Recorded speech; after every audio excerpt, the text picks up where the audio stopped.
Good evening. Thanks, everyone, for coming. The meeting will come to order. Madam Clerk, would you please read the adequate notice compliance statement? Adequate notice of this meeting has been provided by the City Clerk's office in preparation of the Council Annual Meeting Notice dated December 15, 2022, which was properly distributed and posted per statutory requirements. Please be advised the fire exits are to my right, your left, and at the back of the room. Okay, thank you. Roll call, please. Ms. Allen? Here. Ms. Fox? Here. Ms. Hairston? Here. Ms. Hamlet? Here. Dr. Levine? Here. Mr. Miniger? Here. President Vartan? Present. Thank you. I will ask Chief Evers to lead us in the Pledge of Allegiance. Pledge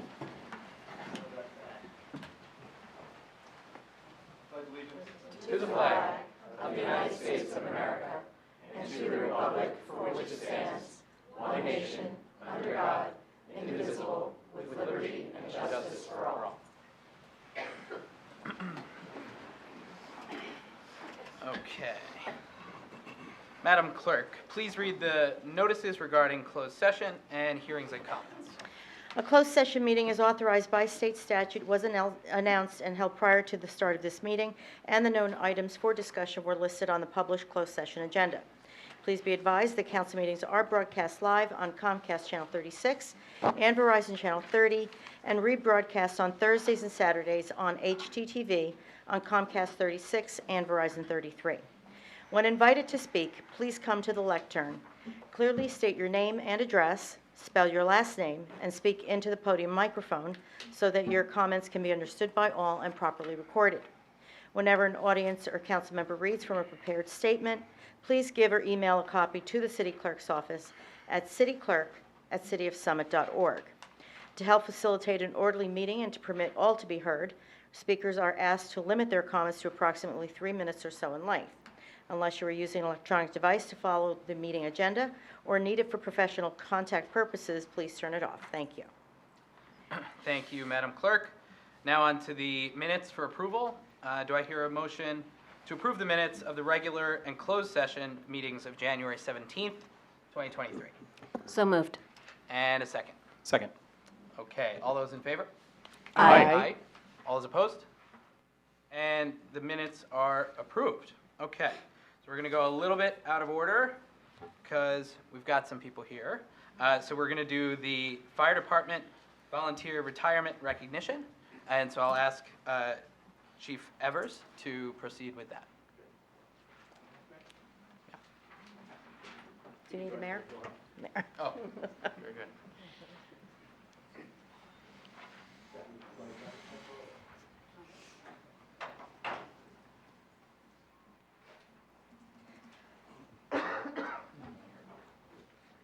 So, if you want to read it?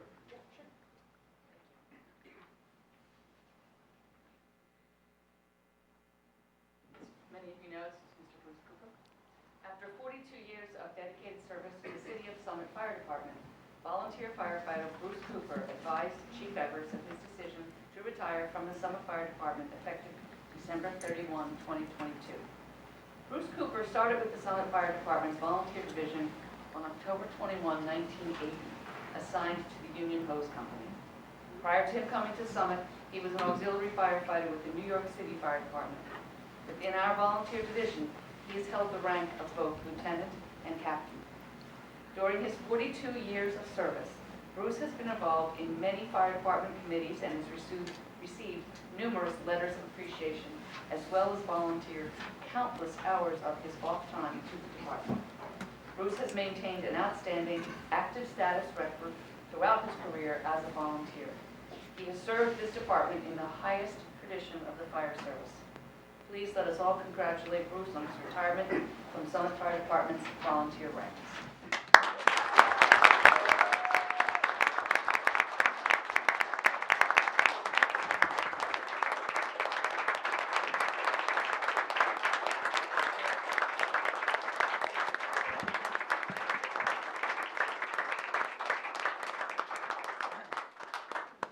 I'd like to say a couple words about Bruce. 42 years, I've been here 33 years, and my first experience with Bruce as a volunteer. Bruce has always been there. His attendance record has been spotless for 42 years. He's been a mentor to almost everybody in this room today who's visiting here, all our guests, retired firemen, great mentor, great leadership, always had a smile, always at every call, and most importantly, he was always there for somebody that here to come to somebody had a problem or had a call, and he was always there for us. So, great experience working with him. He's one of our own. Not many guys in the fire service do 42 years. It's kind of a big milestone. On the career side, more importantly, as a volunteer. So we appreciate all your time. And with that, we have your badge and your shield. So we put up this for you. Awesome.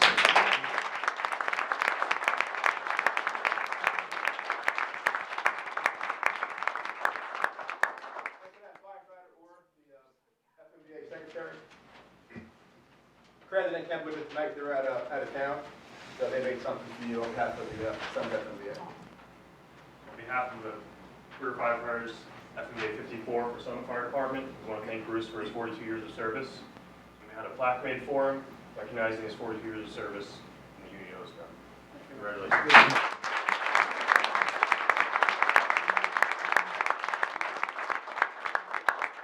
We have one more special guest. Want to come up, Reese? Sorry. Want to take up words? Yeah, I just wanted to say, You please, Mike. he's always been a great person and a grandfather. He's dedicated his time to being an amazing, awesome firefighter who has always been there, helpful, and I just want to thank him so much. Please give him another congratulations.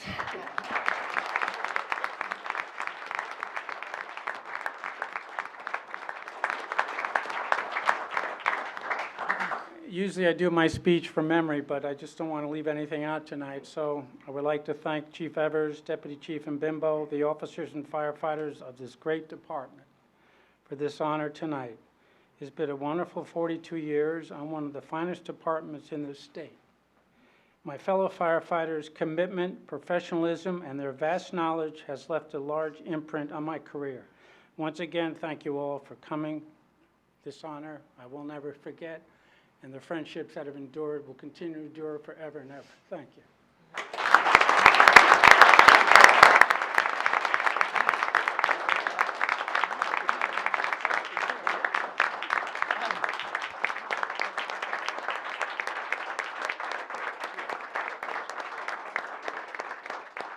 Everybody just be very careful there.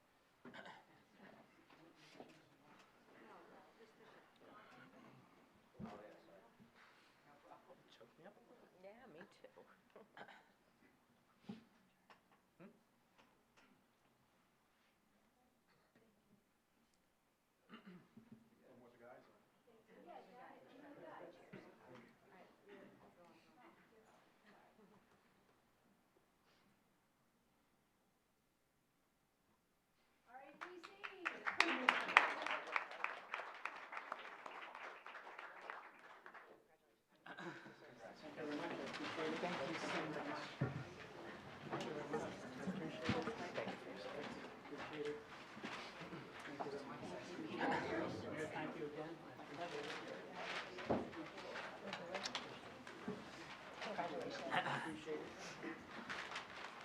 Matt.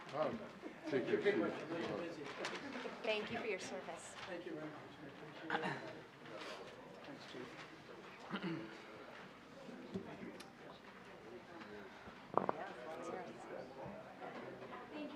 Thanks, Chief. Thank you. Thank you. Congratulations. Congratulations. We'll give a sec for people to shuffle.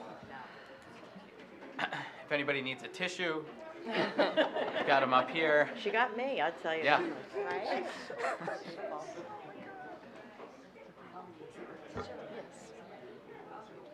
Very.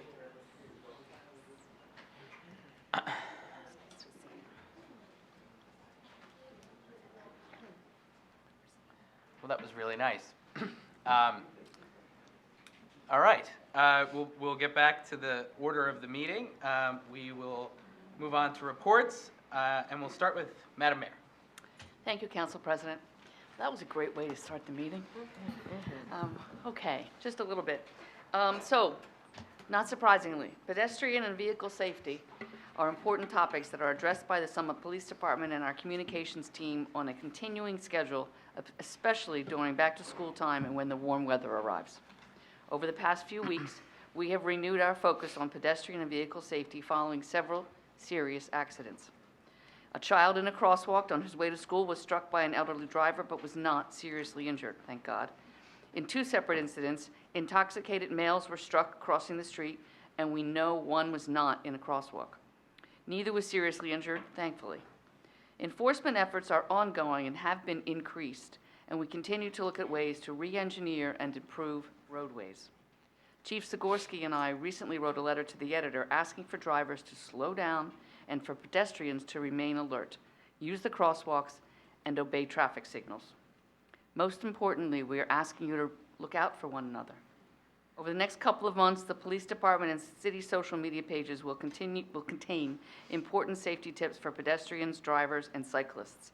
Be on the lookout for our posts, and please share this information with your neighbors and family.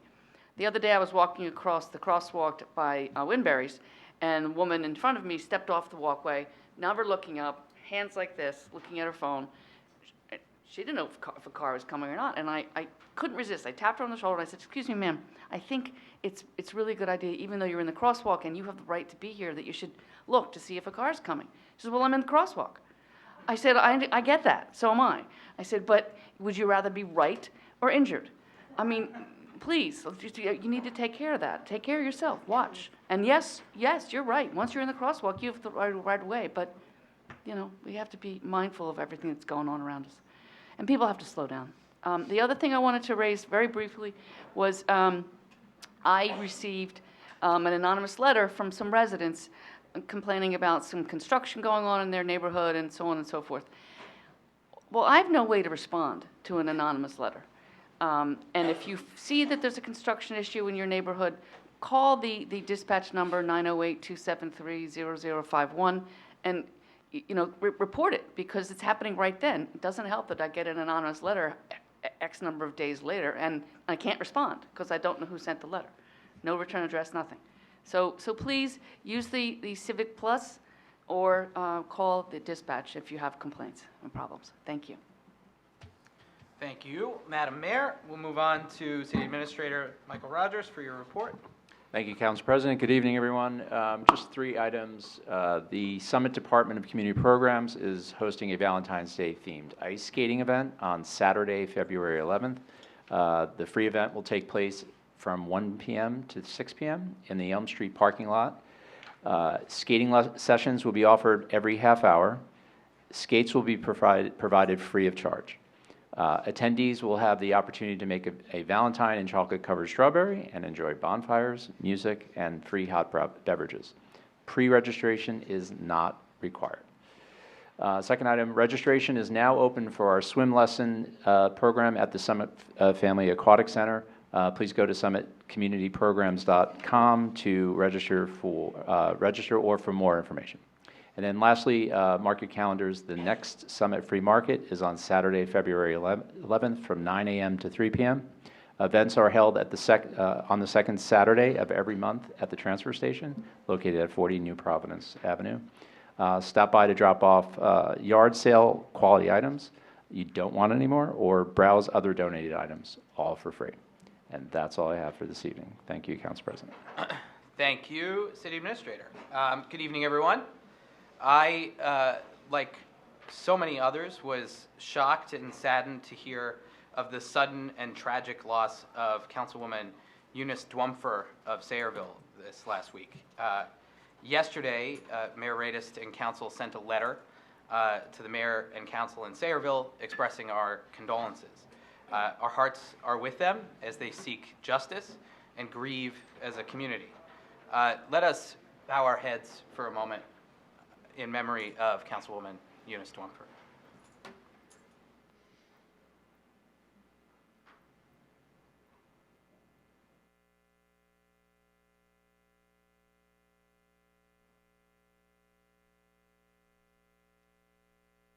Thank you.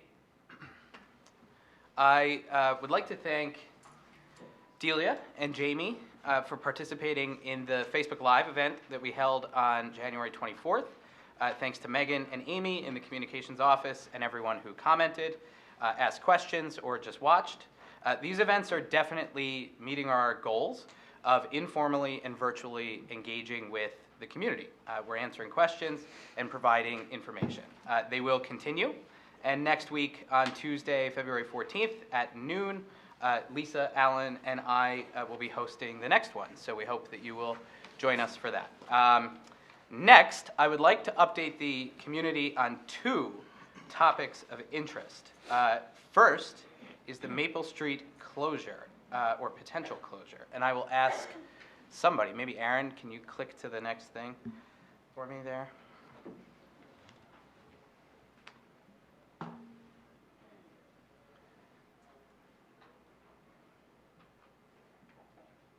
Hit escape, Aaron. Is there a tab that you're looking for, Councilman? I'm looking for the Maple Street one. Please. I'm not aware of one.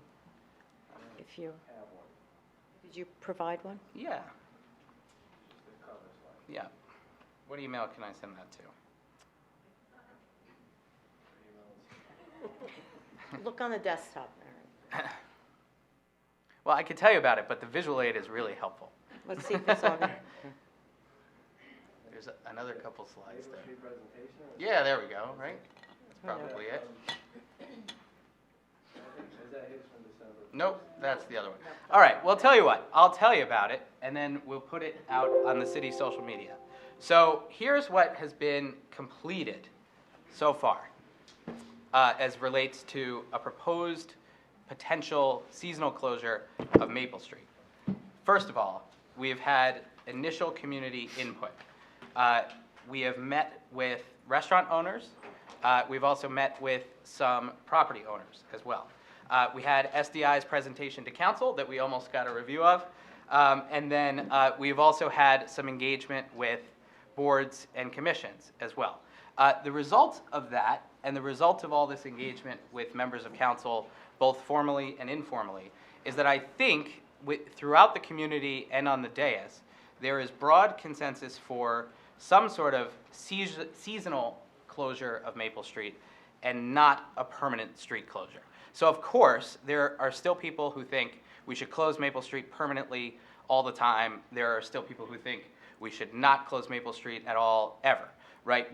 We think that there's broad community support for something in the middle of that. What we're gonna do, what's happening now that we're in early February, is we're gonna define the seasonal closure timing. We're gonna get legal and safety requirements, and then we're gonna go over fees and design. So the potential results of those things are that we will reach a consensus on what is the outdoor dining season in Summit. We'll assign some dates to that. We will define what our legal path is. We will be consulting with our city attorney and what is required from the state and the Department of Transportation. And then we will also confirm the safety aspects of it as well. Then, in late February and early March, we will continue, of course, with community engagement. We still receive a number of emails. Then we'll take official actions that include a detailed street closing plan, resolutions, and ordinances, assuming that this makes sense and that all the other pieces are in place. So, we want to make sure we are going about this in a way that ensures that we have the legal authority to do it, and that we have the safety elements in place in order to do it. And then we'll communicate very clearly with the community about where we've landed and what the next steps are. So I have really a very nice graphic here, and we'll share it. We will share it on the city's Facebook, and we'll put it on the website, and we will talk about that, I'm sure, in our next Facebook Live and at the next council meeting, and we'll have a number of discussions about that. So the next thing that I would like to do is update the community on Broad Street West. So we have two things related to Broad Street West on the agenda this evening. Therefore, I think the time is right to briefly and generally provide an outline for the community of what is happening and what is likely to happen in the coming weeks and months. So, as I have said many times, we have directed the redevelopers and our planner to go back and come up with a proposal that met 3 criteria. First of which being that it's compliant with the redevelopment plan. Second, that we've emphasized the importance of on-site parking and affordable housing. And third, that we have clear and transparent financials. While pursuing the creation of a proposal that met those requirements, the community was invited to see an alternative proposal that was not created by the city. The meeting held at the Elks and hosted by some organizers of Residents for Summit was attended by some members of council, the developers, our planner, Phil Abramson, and our administrator, Michael Rogers. Phil and Michael reached out and have since engaged with some of the organizers and professionals who put a considerable amount of time and effort into that proposal. Council members were informed about this and thankful for Phil and Michael taking the initiative, and we have endorsed the continuation of these conversations. There are a couple reasons why. First, because our words and our actions are aligned here. We said we were listening to the community, and we meant it. Second, because if there is a deal to be had, we want the next conversation, the next version of this proposal to be something that a large part of the community can be pleased with and hopefully ultimately support. So I will now outline where we will go from here. And there are 3 disclaimers that I will make up front. And again, we're going to have a graphic that we'll share with this, and we'll put it on the city's Broad Street West website. And if you are subscribed to the updates, you'll get them. If you are watching at home and would like to subscribe to the updates, go to the city website and click notifications. So there are 3 disclaimers I'll make up front about what I'm going to say. First is the time frame that I'm going to discuss is an estimate. Second, the process that I will outline is not comprehensive. It is not meant to include every conversation that will be had, nor every meeting that will be held, nor every official action that may be taken. It is meant to give a general sense of direction as we move forward. The entire thing, the third disclaimer, is the entire thing is dependent on both the city and the developers' mutual agreement that a deal is still possible. This is functionally the most important piece, and this is the piece that can change at virtually any time. So with that being said, I will say in February, what we are going to do is receive and evaluate an updated proposal from the developers. The intended outcome of that conversation is to confirm financial viability. At a basic level, is this possible for the developers to build financially, and is it something, yes or no, that the city is willing to even entertain? So who will be involved in that decision-making? Mayor Radist, Common Council, and the Broad Street West Financial Advisory Committee that we formed towards the fall of last year. Assuming everything goes well with that, we still have a deal, we still have financial viability, then in March, we will work to finalize the proposed design and the financial terms. The intended outcome of that is to have a comprehensive proposal that can be presented to the public at a town hall event and at many other less formal events. Who will be involved in that throughout March? We will have Mayor Radist, the Common Council, the Broad Street West Financial Advisory Committee, our various boards and commissions. I don't even want to get into naming some because it's going to be a ton of them, and of course, the community members. And then, assuming, again, everything continues to go well, in April will be all about community engagement. We will receive feedback, and hopefully we will find consensus among the stakeholders. And that'll mean we'll talk about it at council meetings, we'll talk about it at additional informal meetings, we'll talk about it at coffee shops, and we'll have things available in the lobby here and things available in the library. And this is going to be a very wide-ranging, broad effort to get people up to speed on what we have at that time. And who will be involved, of course, is Mayor Radis, Common Council, and the entire community at large. And then, assuming that we can find some consensus on that proposal, whatever that looks like at that time, Then in May and June, we will start to move into official actions, where if necessary, we'll amend the redevelopment plan. We can have a planning board hearing and confirm master plan consistency, and then hopefully ultimately execute a redevelopment agreement and a financial plan. So again, I think it's probably important for me to go back and repeat. Time frame is an estimate. The process I'm outlining is not comprehensive, and the entire thing is dependent upon mutual understanding of the city and the developers that we're going to keep moving forward, and that can change. So again, we'll share this with the community on our Facebook, on our city website, and we'll get this out to people. Finally, I would like to invite Chief Zagorski.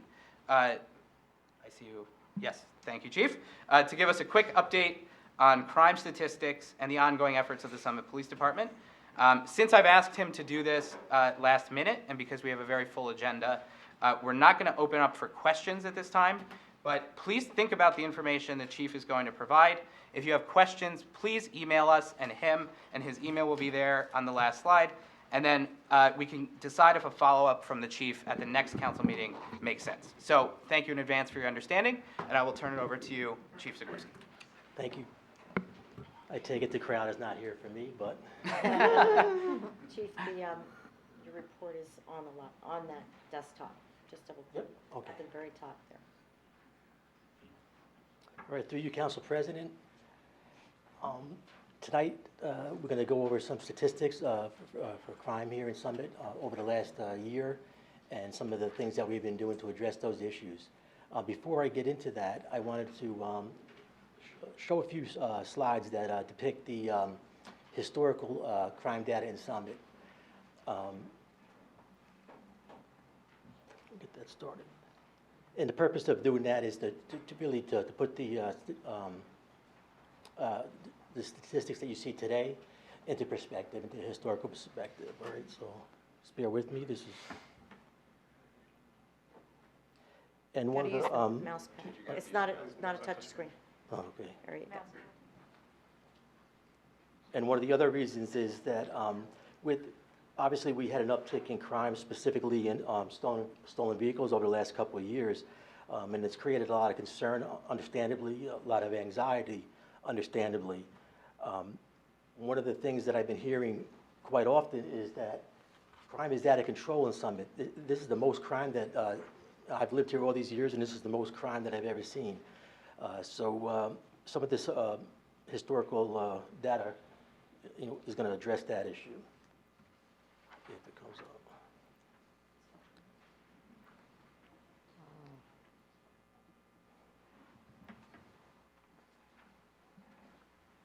All the way at the top. I am at the, oh, there we go. There we are. Just to move these slides, it's just up and down, Rose? Yeah. There we go. That's the last one. We don't want to do that. Use your the arrows up and down. All right, okay, my apologies. All right, these statistics represent the UCR crime index total. That's all crimes, okay? It spans over a 30-year period between 1990 and present date. This is the time frame that I actually have been here longer in Summit, so I could speak to this data. As you can see, going from left to right, left is 1990, all the way to the right is 2022. Consistent with national crime trends and state crime trends, crime was much higher into the 90s, and there was a slow progression down within crime, with some blips along the way, but pretty much consistently going down. Now, the purpose for me of me showing this slide is not to show that there was more crime years ago in Summit. Clearly, there was. The purpose of showing you some of the slide is to point out, though, even when we had that higher crime here in Summit, the perception was that Summit is a safe community.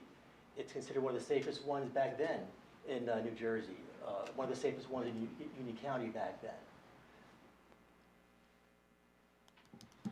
Even with those higher numbers. Okay, we're just going to break it down I showed you the total UCR crime index. This is the violent crime. That consists of murder, sexual assault, robbery, aggravated assault. Normally, the UCR, they have their own category, but we have such very few, luckily, of these crimes in Summit. I consolidated them into one just to simplify things. As you can see, the trend it spiked in 2002. That was with a total of 22 violent crimes, but it consistently remains low. All right, there's some years that it's really low, like maybe 3 reported violent crimes, but in the last 15, 20 years, that number consistently stays like between 8 and 10 in a given year. There's burglary. Again, left to right is 1990, the present date. You see that big number? We topped off in 1990 at 174 burglaries. Okay, to give you an idea where we're at today, when I get to 2022 statistics, we had 19 burglaries in Summit. So we're talking about, big spike. And again, even with that big number of 174, the perception of Summit and the Summit residences, Summit is a safe community. It was considered one of the safest towns in New Jersey, Union County, and in the country.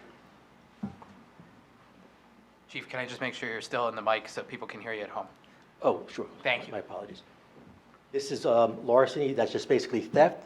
It shows you the same thing. It's continuation, spiking in 1995, and then much lower going towards 2022, with some little spikes, but again, remaining low. Motor vehicle theft. As you can see again, the higher numbers. Back in 1994, we topped out at 80 stolen vehicles, okay? Now, I'm not trying to downplay the problem we have now, because it's the problem that we're dealing with, and it is a problem.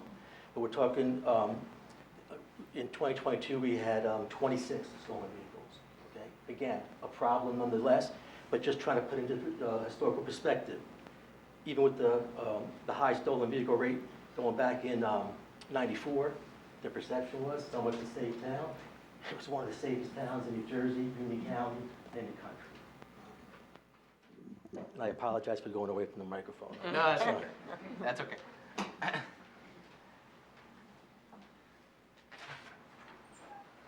Okay, here's your overall numbers. The total crime index in 2022 was 257.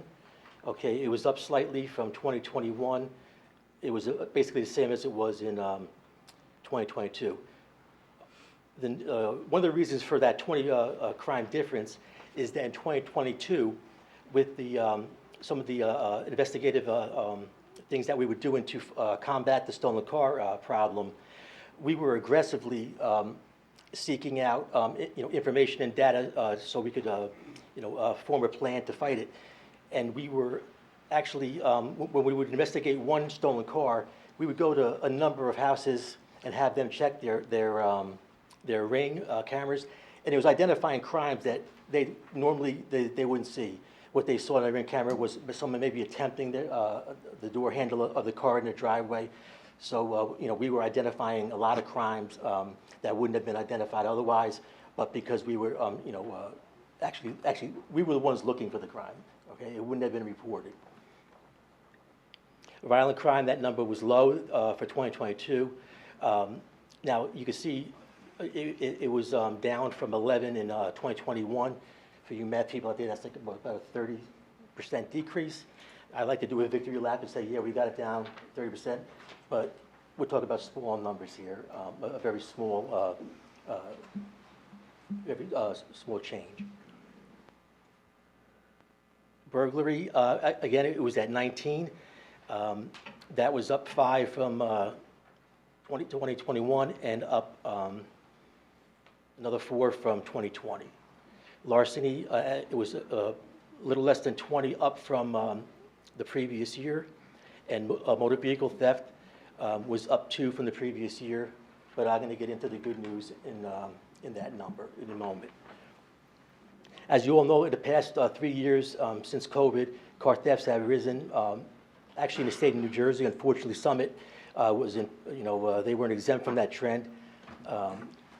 And our numbers went up. We had enjoyed, when I showed this slide, about a 15-year time period when we were averaging only about 10 stolen cars. So when we went up to 31 in 2020, that was, a noticeable jump.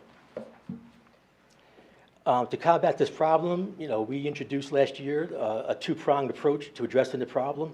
First, the policing end of it was, we placed a high priority on increased residential patrols, both high visibility and covert, along with continued data-driven operations to include surveillances of targeted areas and surveillance of specific vehicles, and working close with our law enforcement partners that were experiencing the same problem as we were.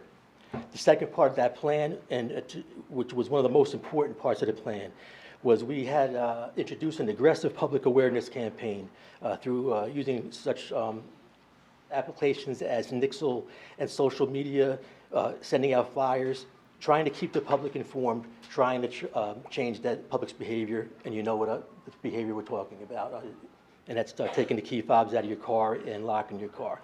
The results of these efforts, over the past year, Summit Police Department, we've made 18 arrests of suspected car thieves. These 18 individuals, they're a combination of adults and juveniles.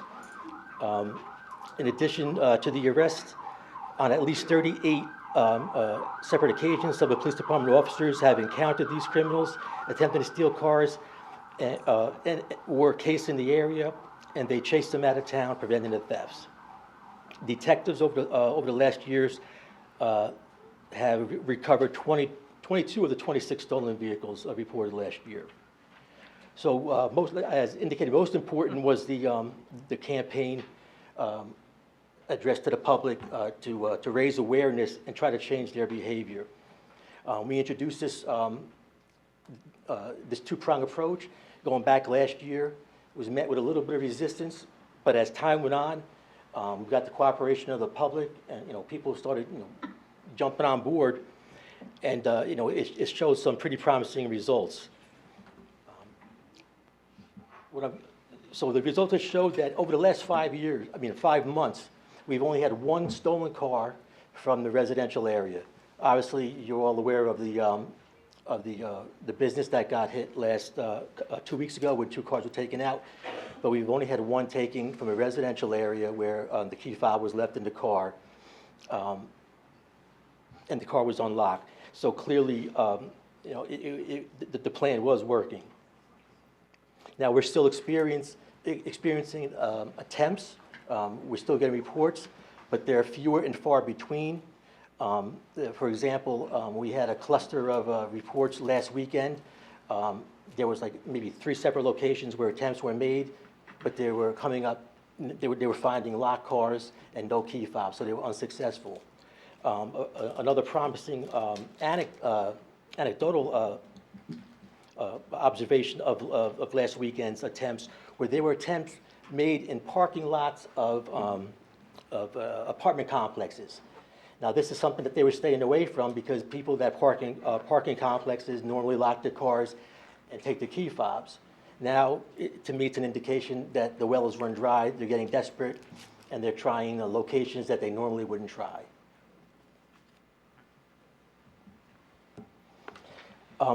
Also, now, in fact, I know you said a couple minutes, I got 3 more minutes to address, just want to address residential burglaries. Recently, we had an uptick in residential burglaries. 4 residential burglaries were reported in December, and 2 were reported in January. All but 1 appear to be the work of organized burglary crews. There's no link with these burglary crews to the individuals that are stealing cars. The one that we did link to these crews, we had back in, I believe it was November, a resident on Hillcrest had an unsuccessful attempt at his house to enter the house. They were the people that were the car thieves. What happened there was he had cars in the driveway that were locked, no key fob, and on this one occasion, an individual came up to his front door, looked in, tried the door handle, unsuccessful, and he moved on. But that was the only one that we believe that are linked to the car thieves. The other ones are specific burglary crews. Most of these burglaries have been occurring in North Summit residential area along the Route 24 corridor. All of the homes have been unoccupied at the time of the burglaries. In some cases, they were unoccupied for multiple weeks, people on vacation that were away. These burglaries have been occurring during the daytime hours into the early evening, and forced entry is used to get into these residents going to the rear of the house. We have evidence that there's multiple suspects that are involved in each burglary, usually between 3 and 4 individuals in these crews. And what they've been taking is jewelry and cash. So the things that we're doing to address this recent problem is using the same methods that we were using, the increased patrol methods, surveillance methods that we were using with the stolen cars. The only difference is there's not like, we're not asking the public, there's really not much you could do besides, hardening the target a little bit, like as far as locking your doors and all, but these people are breaking in, so they'll bypass that. What we do ask is that you just remain vigilant, keep an eye on your neighbor, and report anything suspicious stuff that you see in your neighborhood.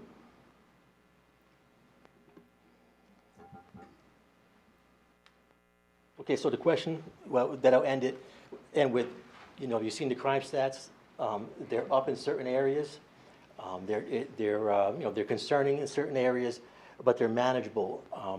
So why is the perception now that the crime is out of control and it's far greater than crime's ever been in Summit?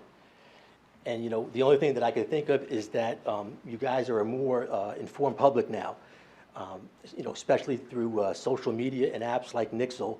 Summit Police Department, we issue more alerts, more information on crime than I could ever remember. I don't have the numbers in front of me, but the people that have signed up for these applications and follow us on social media, you can see the increase in the information that we put out. So I'll just end with this, excuse me. In my 33 years here, over that time, I've always been, asked, and it was as recent as Friday, from people that are considering moving to town, people that have loved ones moving to town, or putting a business in town. They know you're a police officer, and they ask you, how is Summit? And my answer's been the same for 33 years. Summit is a great town. It's a safe town. But I always say, but it's a small city with 22,000 people, with 2 major highways and a major rail system going through it. So you can't be naive and to think nothing is going to happen. There is a small amount of crime, but in all, if you have an opportunity to move here, you'd be crazy not to. So I'll just end with that. All right. Well, thank you, Chief. Thank you again. So if we can just scroll to your email, what we'll do is we'll have, again, thank you, Chief. Think about this. We'll have that presentation go up on the city website. Also, if you have questions, the Chief's email is on that presentation, and then you can email members of council as well, and we'll be happy to talk with you about it. So we have a relatively full agenda, so we're going to keep things moving on to the ordinances for introduction, and we have one out of finance, so I will turn that over to Council Member Miniger. Council President. I'm sorry. All due respect, I should read the title of the You should do that first, yeah. Yeah, I enjoy I was doing just that testing to you. the former president I was as well. testing you. That's what I was doing. Okay, bond ordinance, ID number 10145, bond ordinance providing for phases 2B, 3B, 4, 5, and 6 of the local unit's allocable share of the flood mitigation facilities project of the joint meeting of Essex and Union counties by and in the city of Summit in the county of Union, state of New Jersey, appropriating $4,920,000 therefore, and authorizing issuance of $4,920,000 bonds or notes to finance the cost thereof. Thank you, Madam Clerk. Now, Councilmember Miniger. Thank you, Council President. This ordinance provides for Summit's share of the Flood Mitigation Facilities Project of the joint meeting of Essex and Union counties, a project that is designed to improve and extend the life of the facilities and equipment that handles our city's wastewater, among others, along with others as part of the joint meeting. This project ensures that this critical component of our infrastructure is ready for major storm systems like hurricanes that have, in the past, in the recent past, pushed these facilities very close to disaster. The bonds issued as part of this ordinance in the amount of $4,920,000 will cover Summit's share of that project, after which FEMA will reimburse 90% of that cost. I move to introduce this ordinance. I second. Okay, and we have a hearing on that on the 21st of February. Councilmember, we assuming should have a roll call. We should do the roll call vote first, though, yeah. Ms. Allen? Aye. Ms. Fox? Aye. Ms. Hairston? Aye. Ms. Hamlet? Aye. Dr. Levine? Aye. Mr. Miniger? Aye. President Vartan? Aye. You see, I should just follow the thing that you said that I should do. And then- That's fine. Okay.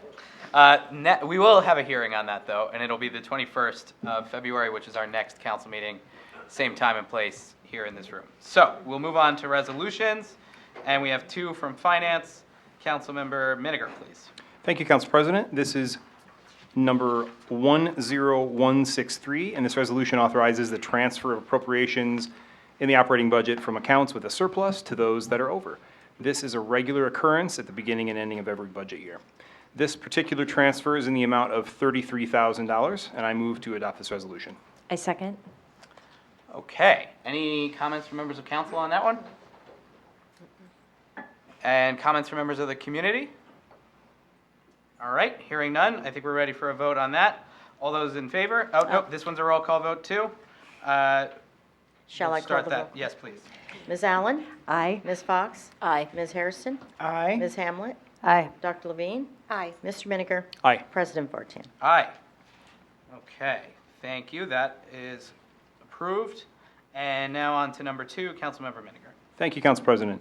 This is number 10155, and this resolution authorizes the awarding of a 2-year contract for 2023 and 2024 for on-call HVAC maintenance and repairs to Industrial Cooling Corporation, a longtime HVAC vendor in Summit that is familiar with systems across many city properties. This contract, not to exceed $50,000 in a single year, allows for a possibility of a 2-year extension at the end of this first term of the contract. And it is intended for small, routine projects and repairs. So once it gets beyond about $16,200, that it will be done in individually outside of this. I move to adopt this resolution. I second. Okay, any comments from members of council? Comments from members of the public? Hearing none, all those in favor? Aye. All those opposed? And that motion carries. Okay, we're on to capital projects and community services, and we'll start off with Councilmember Libby. Thank you, Council President. Resolution number 10170 serves to remove subdistricts 2 and 4 from the Broad Street West redevelopment project. After extensive feedback from the community, this council will not proceed with any plans to redevelop subdistricts 2 and 4. To clarify, Subdistrict 2 is the area between the library and the YMCA, and Subdistrict 4 is the area that encompasses the 7-Eleven, some other commercial uses, and City Hall. I move to adopt this resolution. I second. Okay, comments from members of council? No? Yes? I just want to say that I'm very happy subdistricts 2 and 4 are off the table. This is something that was promised to the community, and I'm glad that my colleagues have made this a priority at one of our first initial meetings. There will obviously still be more that will need to be done to the redevelopment plans, but kudos to getting this done at one of our first meetings, so I think it's real progress. Thank you. I concur. I think this was a big move, a big step in the right direction for building trust. So thank you for making this a priority. Great. Sure. Council members? No? Members of the community, comments on this one?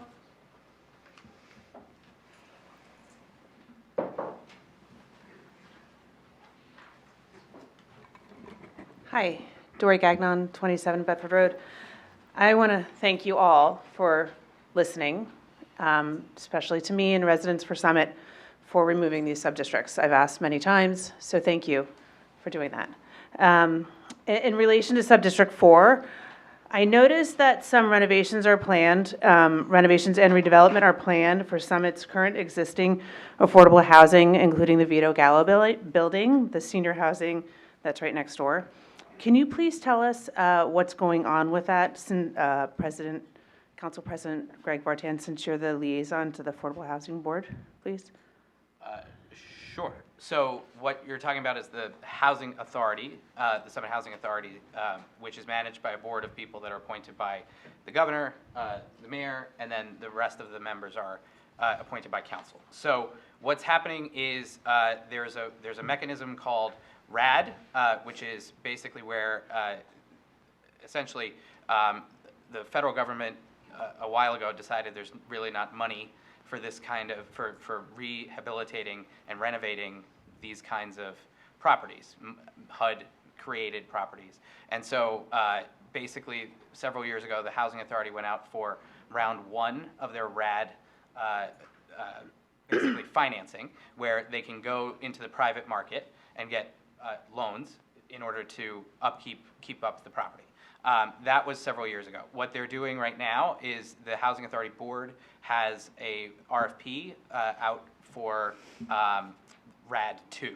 And what would be involved in that is some form of rehabilitation or renovation of all 3 of the properties. There's Vito Gallo there's Weaver Street, and then there's Glenwood Place. And I think I pointed the opposite way. I don't have an update on where the Housing Authority Board is on that process, but we can direct you to the Housing Authority Board's website, where the Executive Director, Keith Kennard, his email is there, and he would be a good person to answer that question. And if you want to copy me, please feel free to do that. That would be great, because I specifically asked those questions when we were at the Affordable Housing meeting here. If those, renovating those, I was curious if we renovated those, if that would go towards our agreement. I know through you, Council President, Councilwoman Levine also asked the similar question. So when I came across all that information, I was curious, and now that we're removing these subdistricts, which I'm very happy for, I didn't know if removing that had any issue with the Vito Gallo building, but I guess not, because that's a different issue. Yeah, okay. it's really functionally a separate thing, and that property was never included in the redevelopment plan to begin with. So it's really a So I think people would really like to know if those other affordable housing areas are being renovated or are going to be doing work, because that was a hot topic. So if you could update the community, since you're the liaison to the affordable housing, that would be great. Thank you. Sure. Thank you. Yes, sir.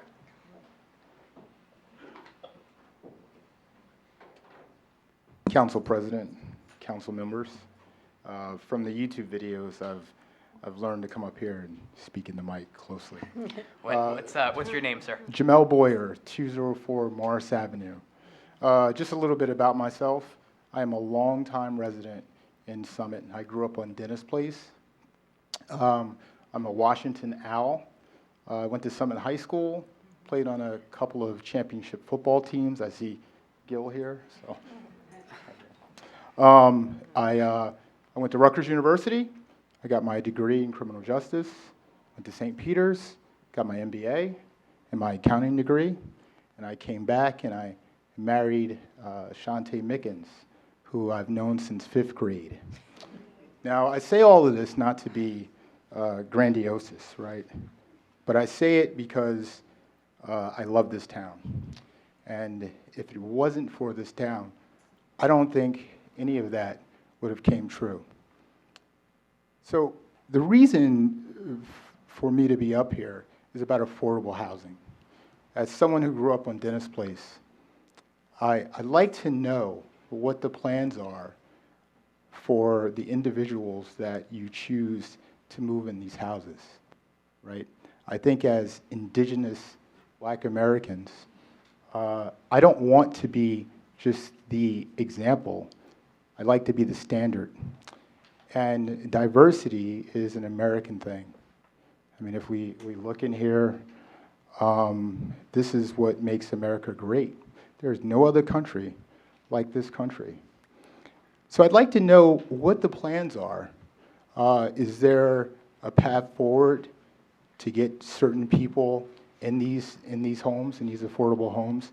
And I do not at all wish to keep any other people out at all, but I just would like to know what the plans are, and if you are taking any advice from the city about who would live in these homes, and also if there's going to be a certain duration of time that people are allowed to stay in the homes.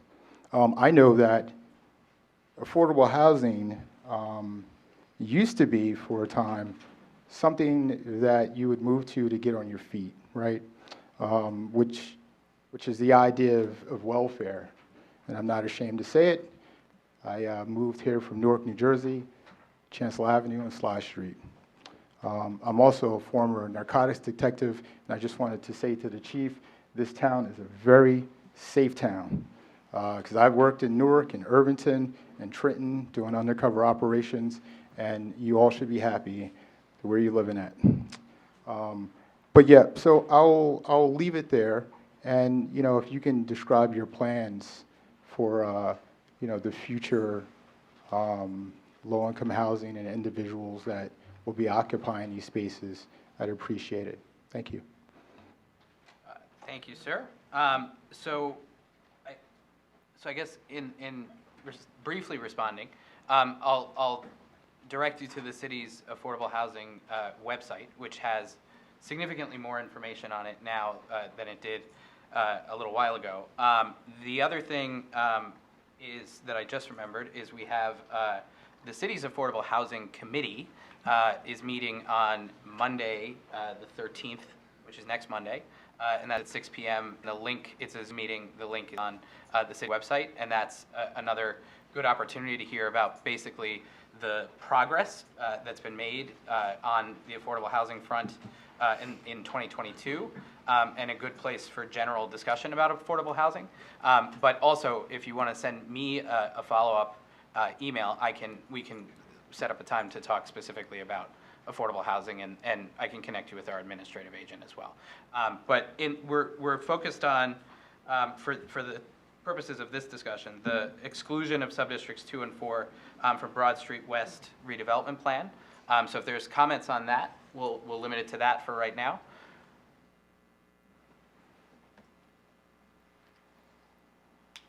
Okay, I think we have no more for that one. All right, so I think we're ready for a vote. I think this is a good one to do a roll call vote, so can we do that, Madam Clerk? Sure.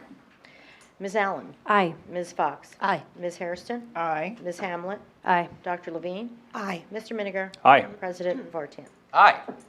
All right, that motion passes. We're moving on to capital projects number 2. Councilmember Levine. Thank you, Council President. Resolution number 10044 serves to renew our contract with Topology for a 6-month period of time. This would allow them to continue to act as our planner as it pertains to the Broad Street West redevelopment project. The cost of this work would be reimbursed by the escrow account in accordance with the funding agreement between the city and the developer. In other words, the developer will continue to pay Topology, not the City of Summit.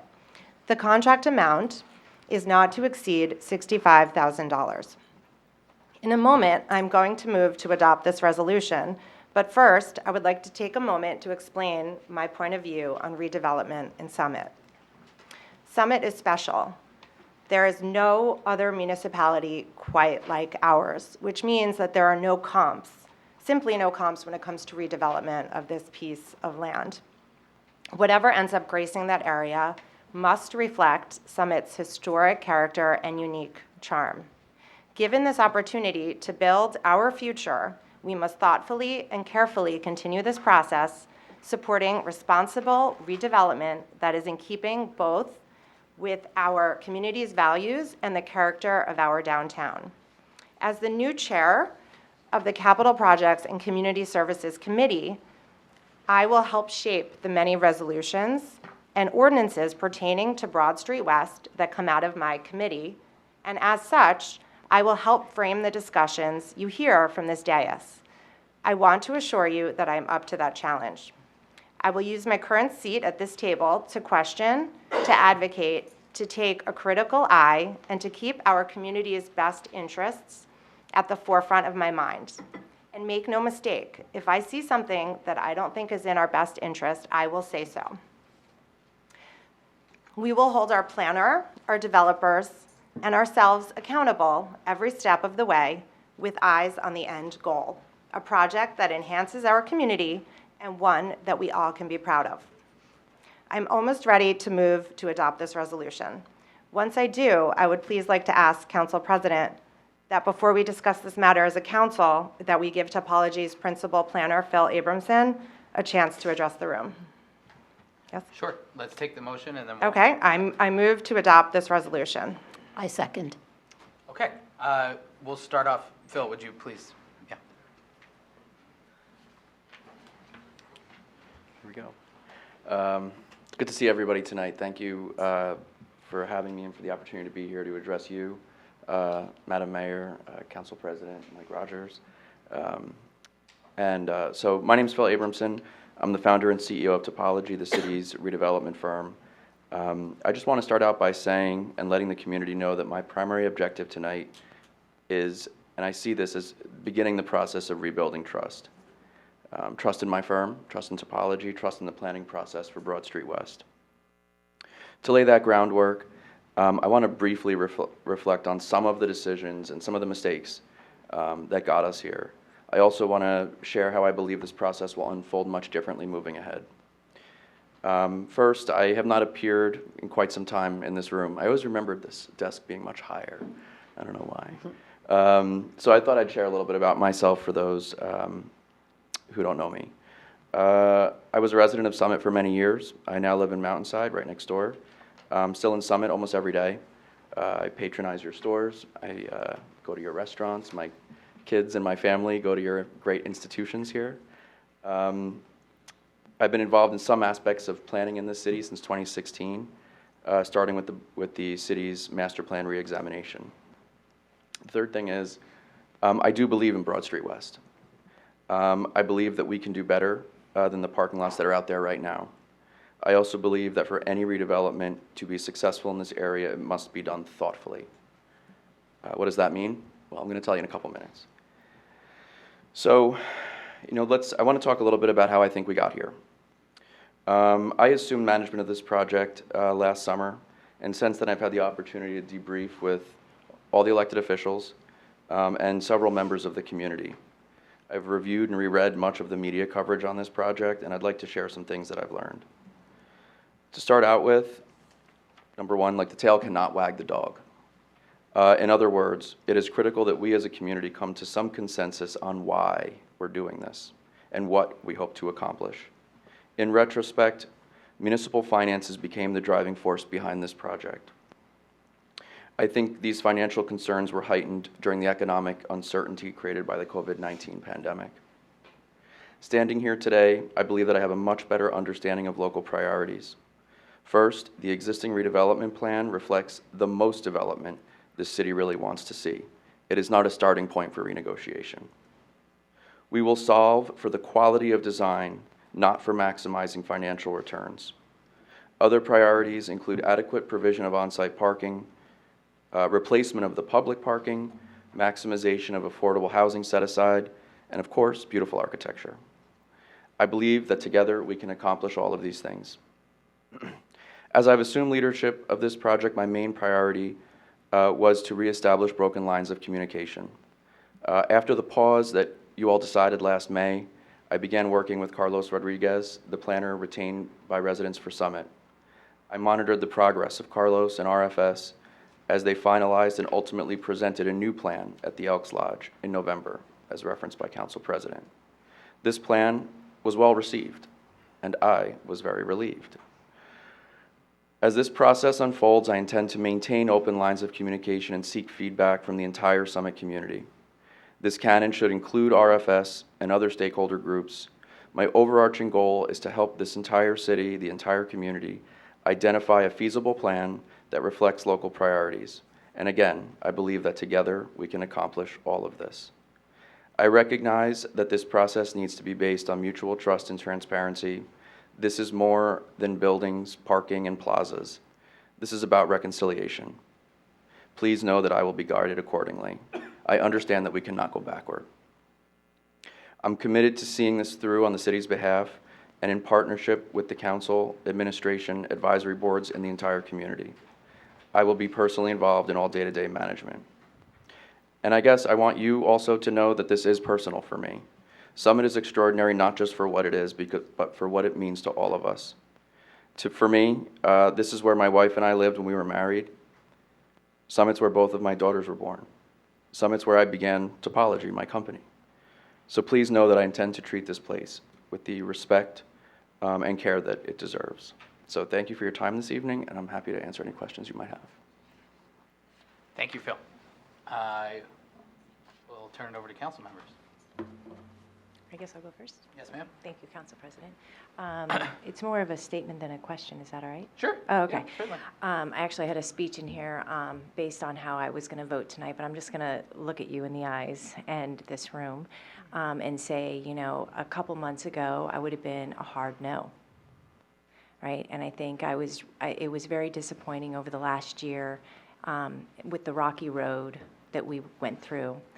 But I'm going to say that in the last couple meetings, I feel like you have come to the table and earnestly listened, and I really believe that you have stopped and paused and realized that the people who run this town are the residents. We're here just as shepherds to get us through this.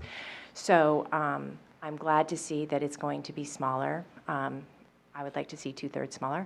I'm glad to see that it's going to be parked. I'm glad to see that it will be shorter. If I had my druthers, it would be 3.5 floors. But what's the most important, whatever those details are, is that it's going to reflect the character, the charm of the town. It's going to match its historical value. And the residents who, for almost an entire year, asked for us to listen, I think that's going to be reflective in the plan that you came forth with. So I just want to let you know that I'm much more comfortable where we're at tonight, and I thank you for being here tonight, because I know it's not easy, putting it in reverse, but you're very humble, and I think that the crowd should know that. And the only thing I do want to say, and I'll stop on this, is that with the affordable housing, through you, Council President, it was interesting. Someone had said to me, this is, Broad Street West came up, and they said, oh, that affordable housing building. And just to qualify, Broad Street West is a market rate building with affordable housing in it. And we as a community obviously are prioritizing that. And so I just wanted to recognize with the Housing Authority, there are 3 very distinct communities that are affordable. As Council President said, Weaver, Glenwood, and Chestnut. And there are this is public, I mean, there are developers who have looked at those buildings. They're going to redevelop them, and potentially we could end up with more affordable housing in our community. So what happens with this building, I think we're doing our fiduciary responsibility with an eye on affordable housing, doing it right for the community, but also realizing there are projects in this town happening where affordable housing is going to expand, because this community always has its eye on making sure people have homes and housing that they need. So I just wanted to make sure that that was my opinion. Thank you, Councilwoman. Where do we want to go next? Through you, Council President, and Phil, I don't mean to dismiss you because I absolutely appreciate your comments, but mine are directed to the gentleman who stood up, Jamel Boyer, who I think is going to have his eye on this project as well, and reflective of the comments that Councilwoman Allen said, that someone who grew up in Summit, you know this, and so does he, that quality comes first, and that our affordable housing commitment in Summit has stood by that.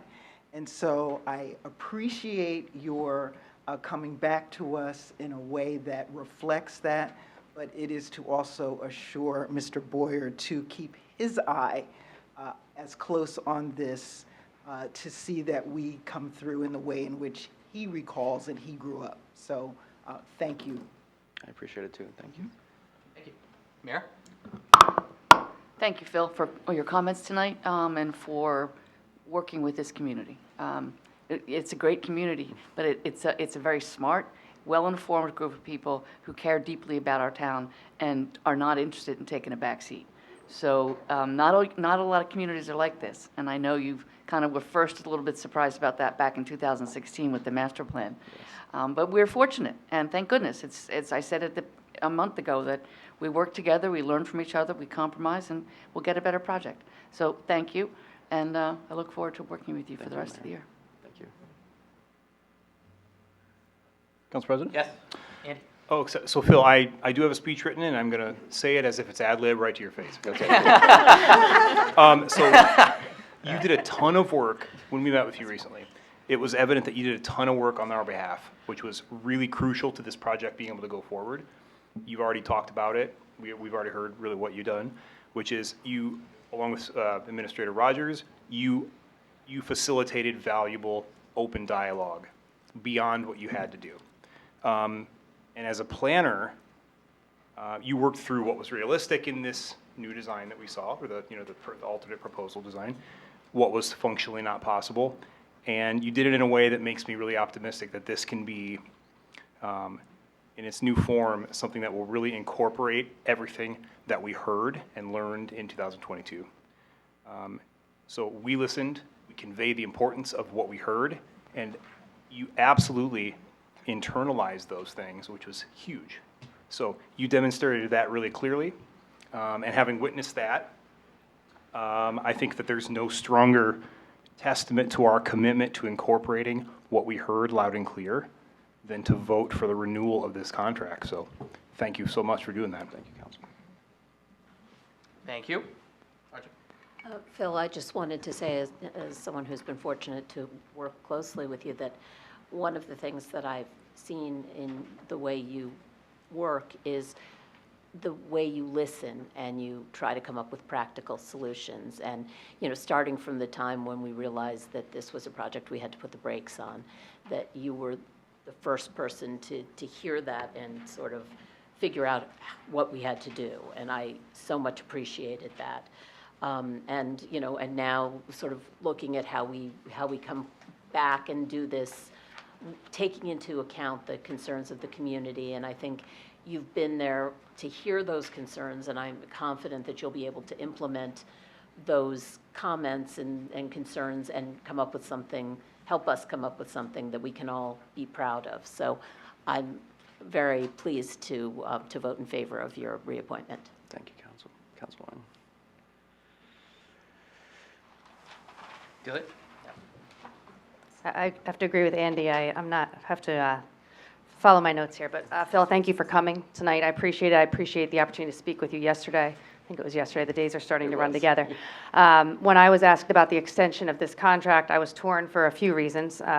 Obviously, the initial project was flawed, and that was clearly based on an employee that we just missed the mark, right?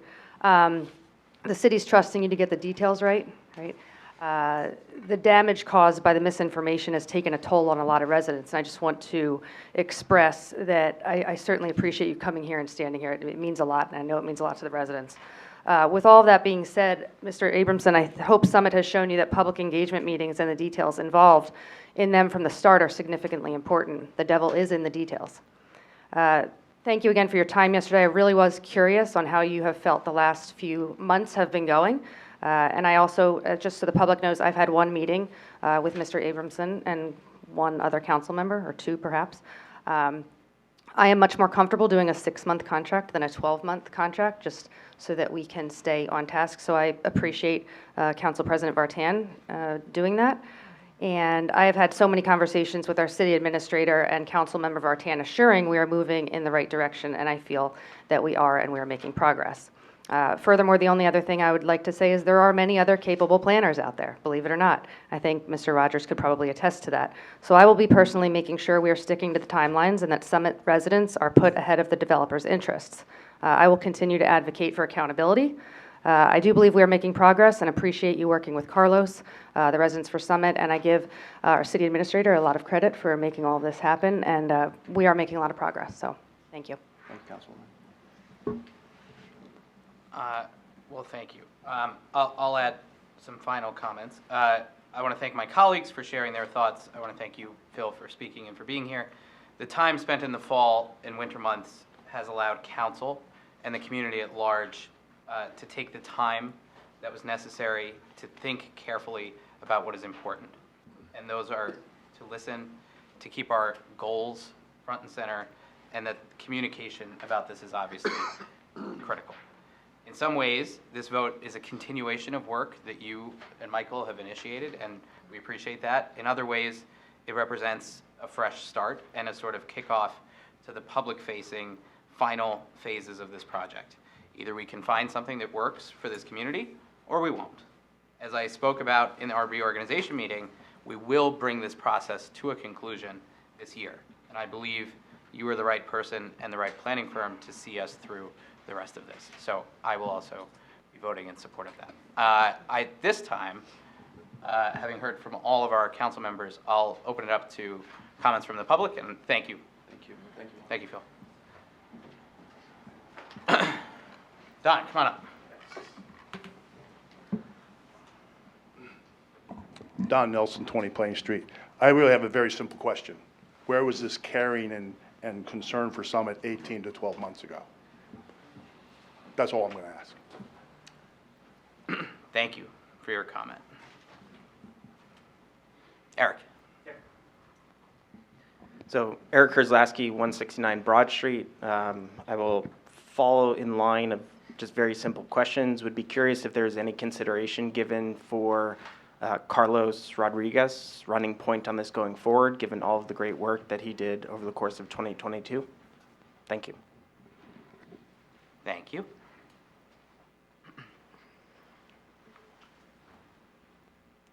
Sean Feeney, 112 Portland Road.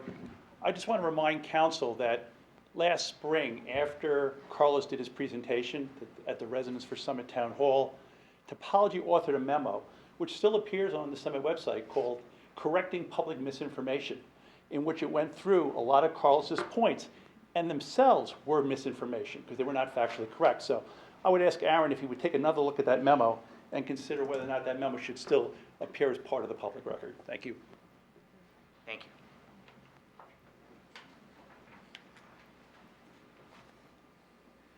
Okay, other comments on this? Resolution number 2.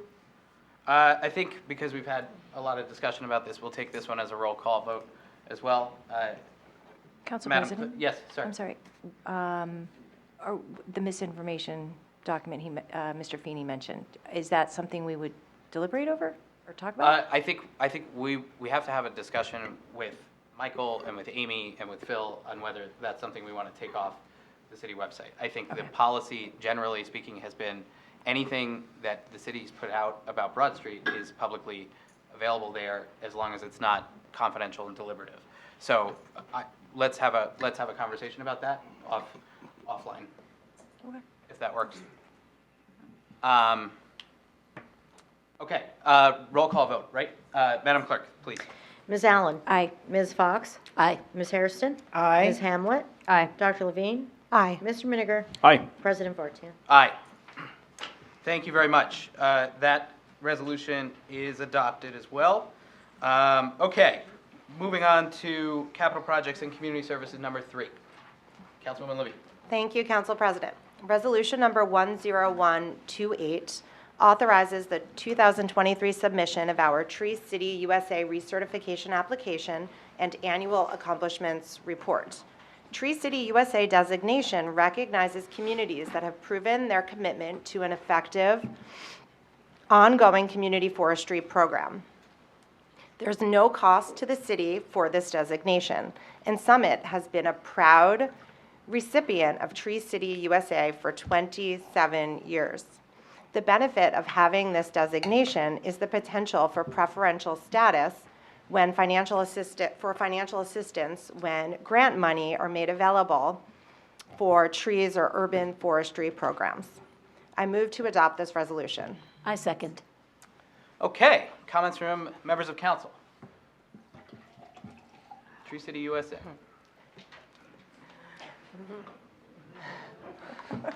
Comments from members of the public? Everybody loves trees. We all love them. Everybody loves trees.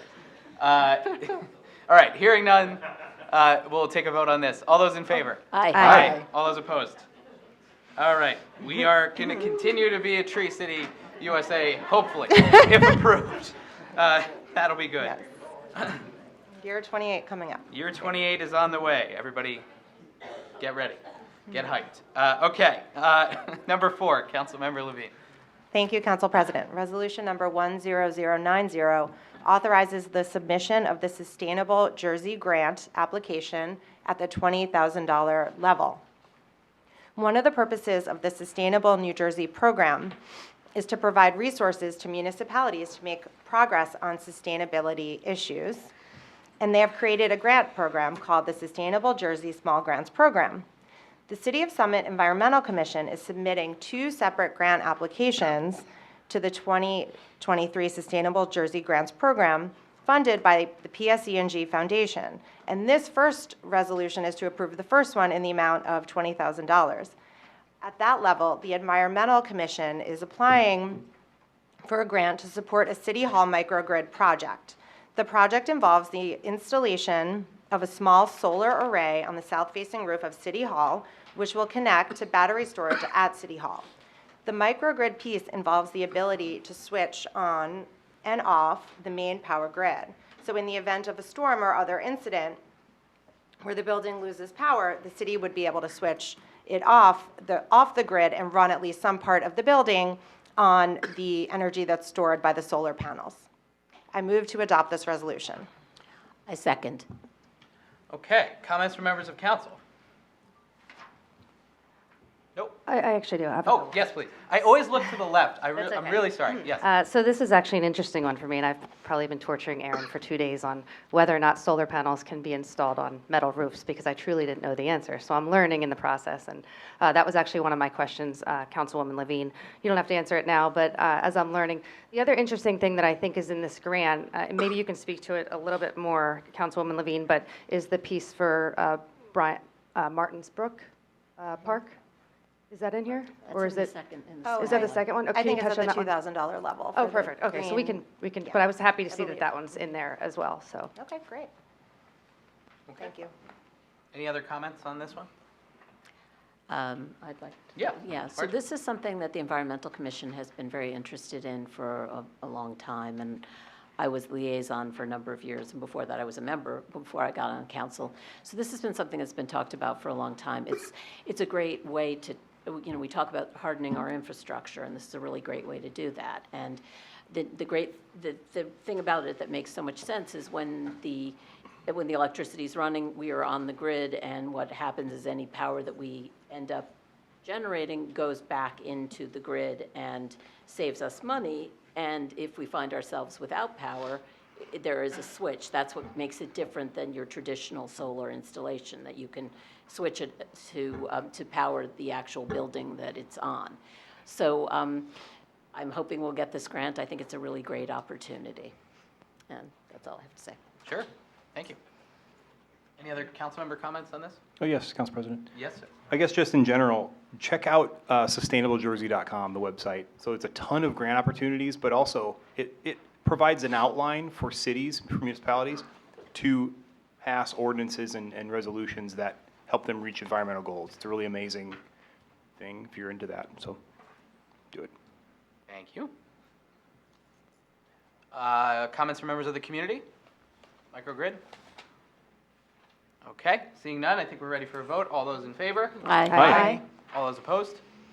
And that motion is approved as well. Number 5, Councilmember Levine. Thank you, Council President. Resolution number 10148 authorizes the submission of the second Sustainable Jersey grant. This one is in the amount of $2,000, and this is for general green team operations around our municipality. Examples include guest speakers, Earth Day cleanup event, supplies for the tiny forest, among other things. And I move to adopt this resolution. I second. Okay, comments from members of council? So this is the one, Yes. Greg, if I could. This is, if anybody's been to Martins Brook Park, I can never say it. It's down on, it's off of Butler, right? Trying to think. Yep. It's right off of Butler. Butler. I didn't really know what that park was until I started campaigning, but a lot of the residents were explaining to me that if you haven't been down there, all the signs are completely destroyed. There's probably 8 or 9 that I think the Boy Scouts did. So I certainly think that that will be great if, for many reasons, but if it doesn't get approved, I still think we should address that for the residents down there. But I think it's a great idea. Thank you. Thank you. Other council member comments on this one? Comments from members of the public? Okay, seeing none. All those in favor? Aye. All those opposed? And that motion carries as well. Last one, Councilmember Levine. Thank you, Council President. ID number 10134, as discussed in closed session, this resolution declares a vacancy in the Department of Community Services, in the Division of Public Works, in the sanitation unit. I move to adopt this resolution. I second. Okay, council member comments?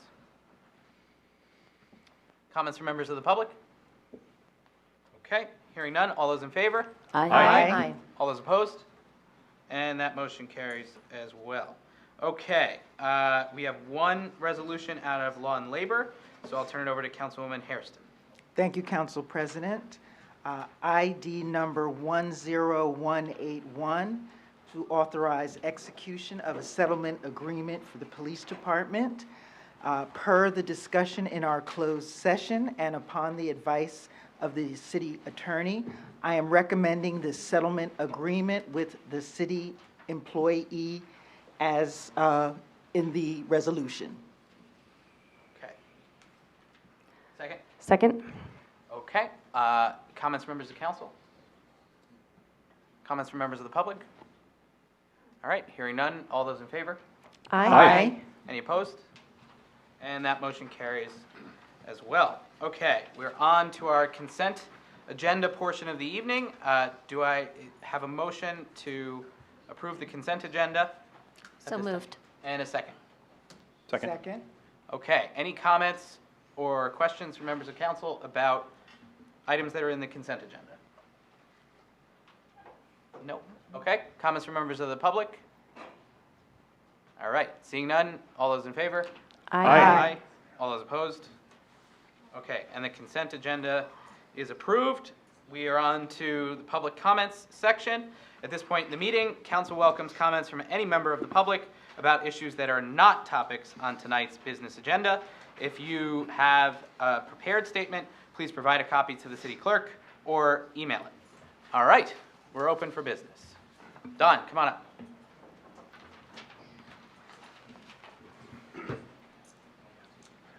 Again, Don Nelson, 20 Plain Street.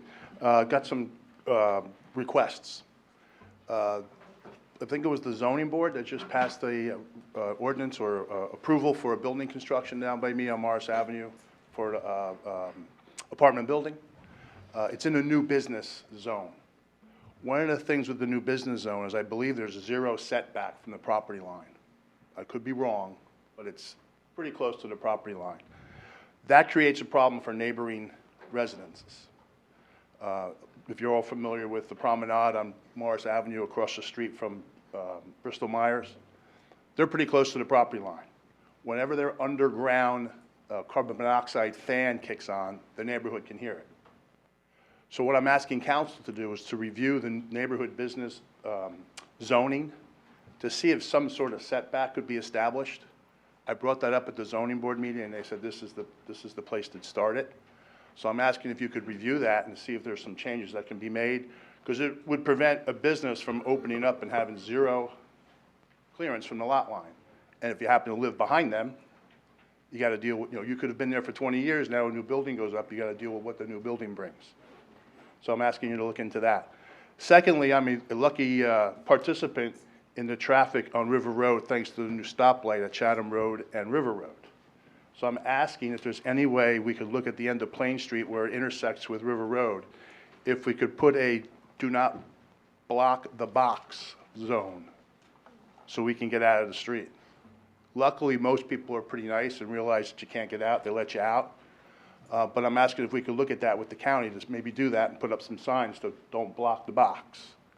Additionally, when you turn onto Plain Street from River Road, there's no parking for about 50, maybe 35 feet from the corner. A neighboring auto dealership employees park there all day. And what happens is when you can turn off of River Road onto Plain Street, it forces you into oncoming traffic that's coming down Plain Street. Doesn't happen very often, but it happens enough that it creates a problem. Sometimes Mack tool trucks park on the corner, and you gotta swing way around. Or if you're coming down, you can't see around the truck that parks on the corner. Creates a problem. So I'm asking council if we could look into those issues to make our life on Plain Street a little bit easier.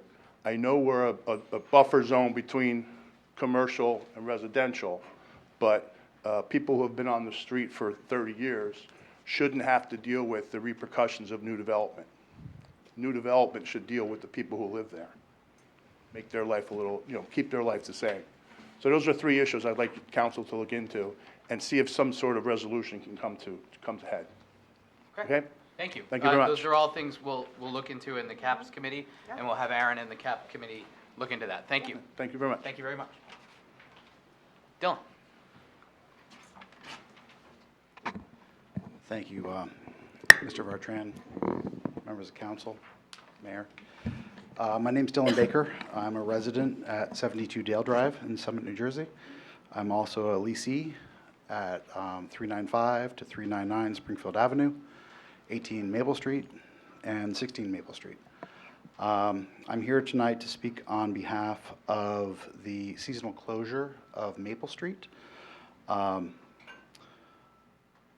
been up in front of you before. Yeah, you've all heard my story. You've heard my pitch. The seasonal closure is great for this town, not only as a resident, but of course as a business owner. I see it as not only a benefit to living here, but a benefit to living adjacent to here. It brings people into the town. It lets people come and enjoy our community.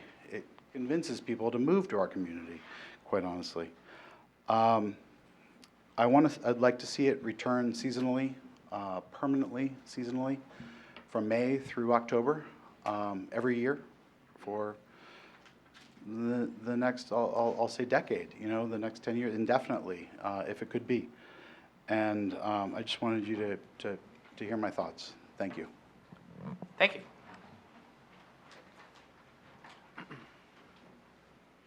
Come on up. I think Dylan was looking over my shoulder the entire time. Basically said what I was going to say. Thank you, members of council, Mayor Radis, for all of your hard work. I think that I'd like to say that everyone's opinions are valid on this topic. As you mentioned earlier, there's a wide variety of opinions. I happen to be a proponent of the seasonal closure. I think, any variation of May through end of September is a good one. I mean, I know, speaking for last year's temperatures, September was a beautiful time where we all spent celebrating birthdays and all other kind of events at many of the businesses in the neighborhood.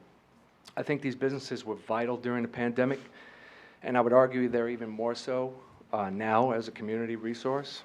I think President Borton's comment about properly designing the closure, the instruments in that closure, like removable bollards, et cetera, things like that, I think are critical.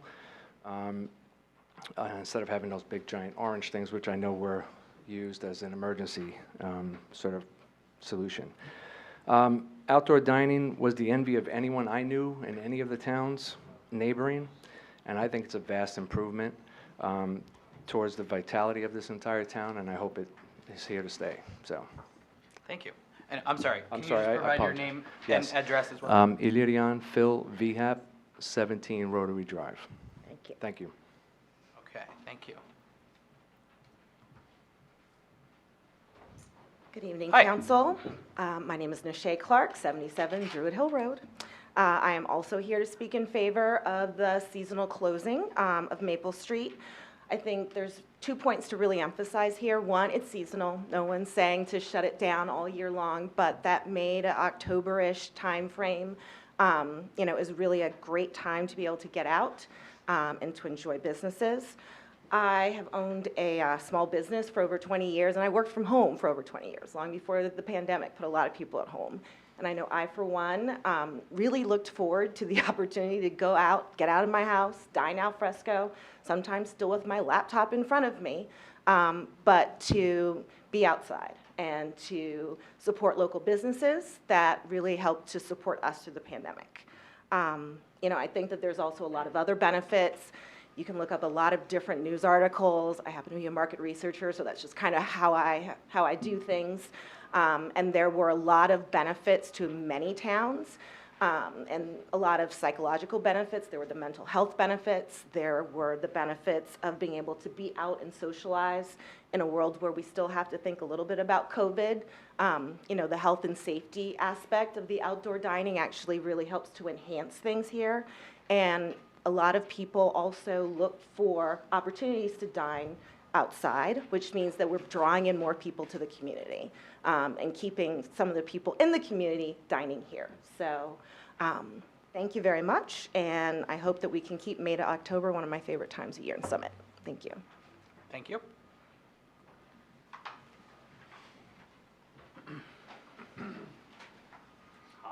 Hi. Daniel Jaxel, 28 Morris Avenue.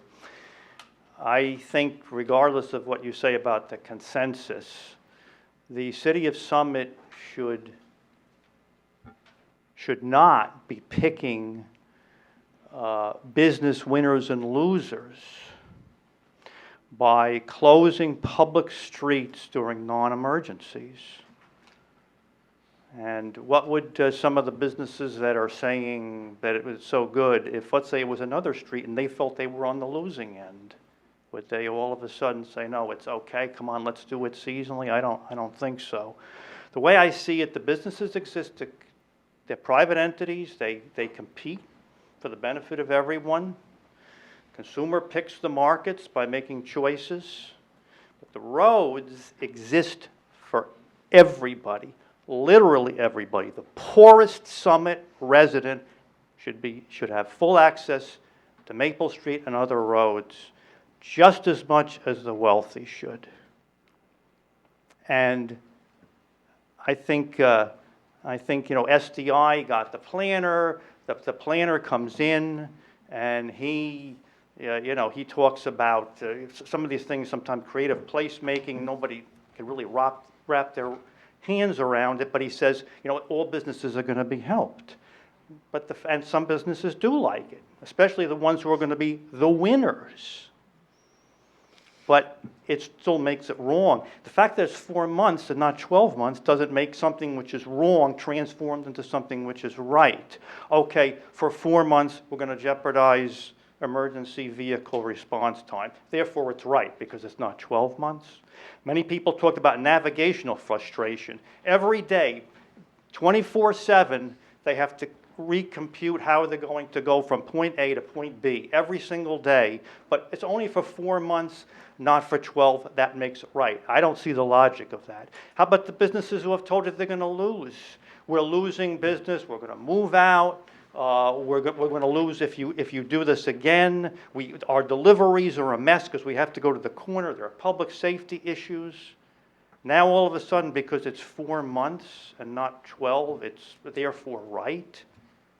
I don't agree with that, and I think Maple Street should be open 12 months a year, excepting for emergencies. Thank you. Thank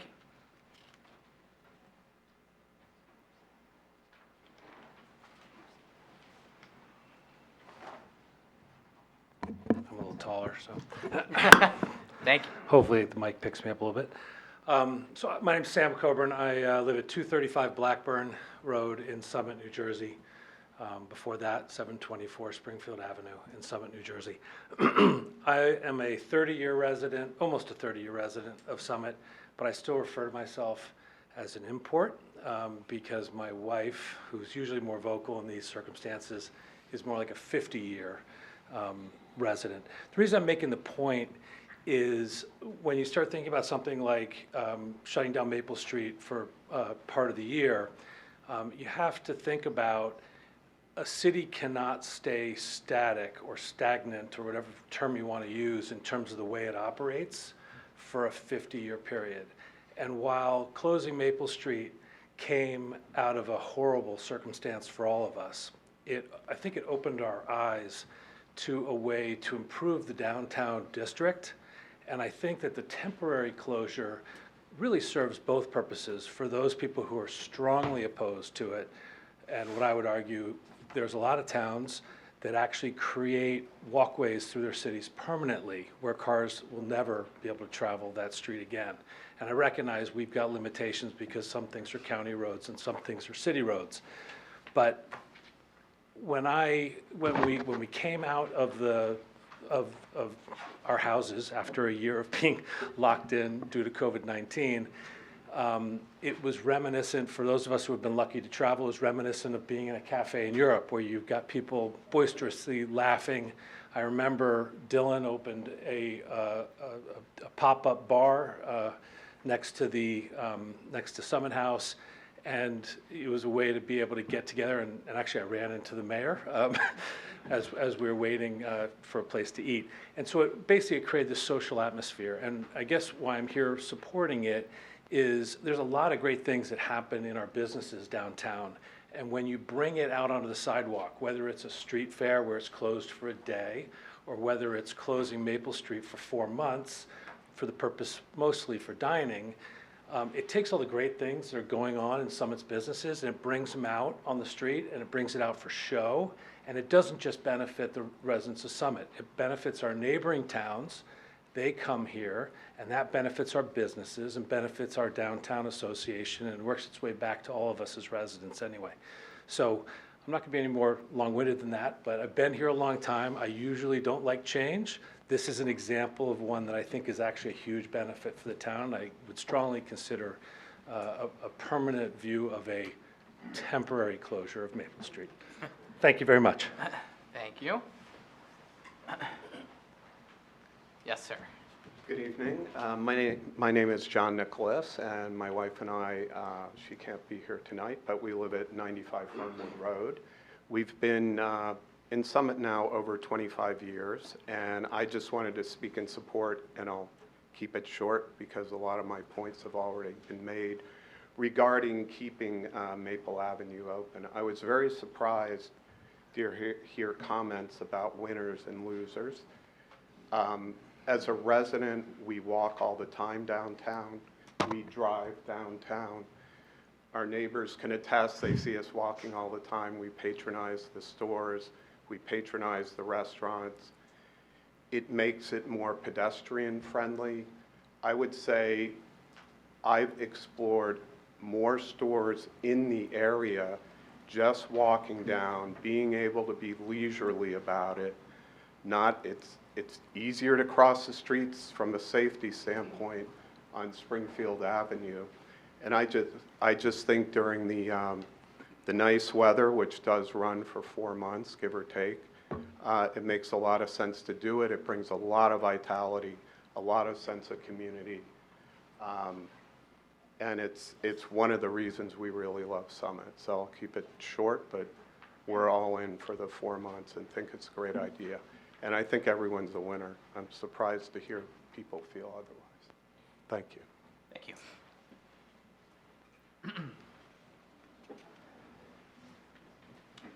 Hi, Matt Delaney, 76 Prospect Hill Ave. Thank you, council members. I grew up in Summit and was lucky to move back to the town 3 years ago. I am a big proponent of the seasonal closure from May to October. One of the things, I have 2 little kids.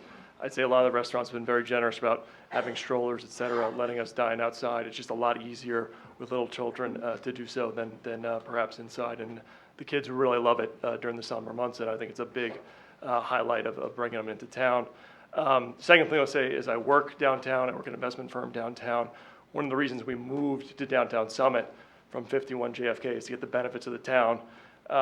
We're cooped up 8-9 hours a day in the office, getting outside. I think one of my fellow residents mentioned a psychological benefit. I don't know if that's empirically true or not, but it certainly feels better. But I will say it's also great for business. We entertain a lot, we bring out clients a lot, and having that outdoor dining is very big for business. And then I'd say these restaurants are just a big selling point of the town in general, and I'd love to see, certainly they went through a tough time during COVID, and keeping them viable and letting them earn a little more over these 4 months, I think is a great thing for the town. So thank you. Thank you very much.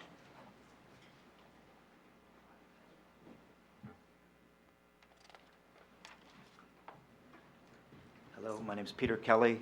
I live 19 Rotary Lane, and I've also lived in Summit 30 years. I am for the temporary closure from May to October, or whatever works, using common sense. I think coming out of the awful COVID, a couple of the good things, it's brought a lot of us together, and bringing us together is outdoor dining. I think it's opened up New Jersey, the U.S., and all of us. New Jersey is how wonderful outdoor dining is.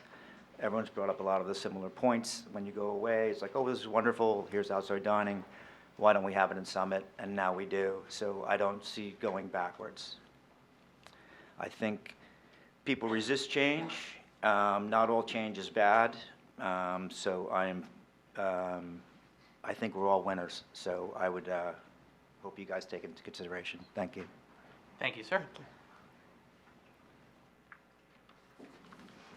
Council President, Jim Checky. I'm no longer a resident of Summit, but I used to live on 160 Summit Avenue. But I spent so much time in your businesses and restaurants that I thought that I could give you the perspective and echo some of the comments of your citizens. I think the benefit of the seasonal closure really enhances the entire community of Summit. My wife and my son James, we spend so much time here. We travel from Essex Fells, where nothing ever changes. We love Essex Fells, but nothing has ever changed. We've been there 20 plus years. We're sort of residents, not quite yet, but I wholeheartedly think it really enhances the appeal of your entire downtown. And to the concept of winners and losers, this council, the mayor, and all of you know that whenever you improve something, there's always some impact somewhere else. But I think the impact of a seasonal closure on Maple Street is greatly outweighed by the benefits this community writ large experiences from the beauty of outdoor dining that is offered by these restaurants. I just want to make one final point. I think the empirical studies are that getting outside, dining outside, is healthy. People enjoy it. It was a vast benefit during COVID for all of us. I believe not just for the citizens, but for the surrounding communities that came here to enjoy the great outdoors and the great businesses that you have. So I support seasonal closure for former residents who come here to dine. Thank you. Thank you and welcome back. Hi, Council. Thank you for your time. My name is Cameron Evans, 30 Webster Avenue. Again, just kind of echoing the points, I'm in support of temporary closure of Maple Street. I just think it's for the greater good of the community, and just anecdotally from what I know from friends and family living in the area, it attracts a lot of people to the neighborhood, and so I think it's a great benefit to the community. I personally love it. So, thank you. Thank you.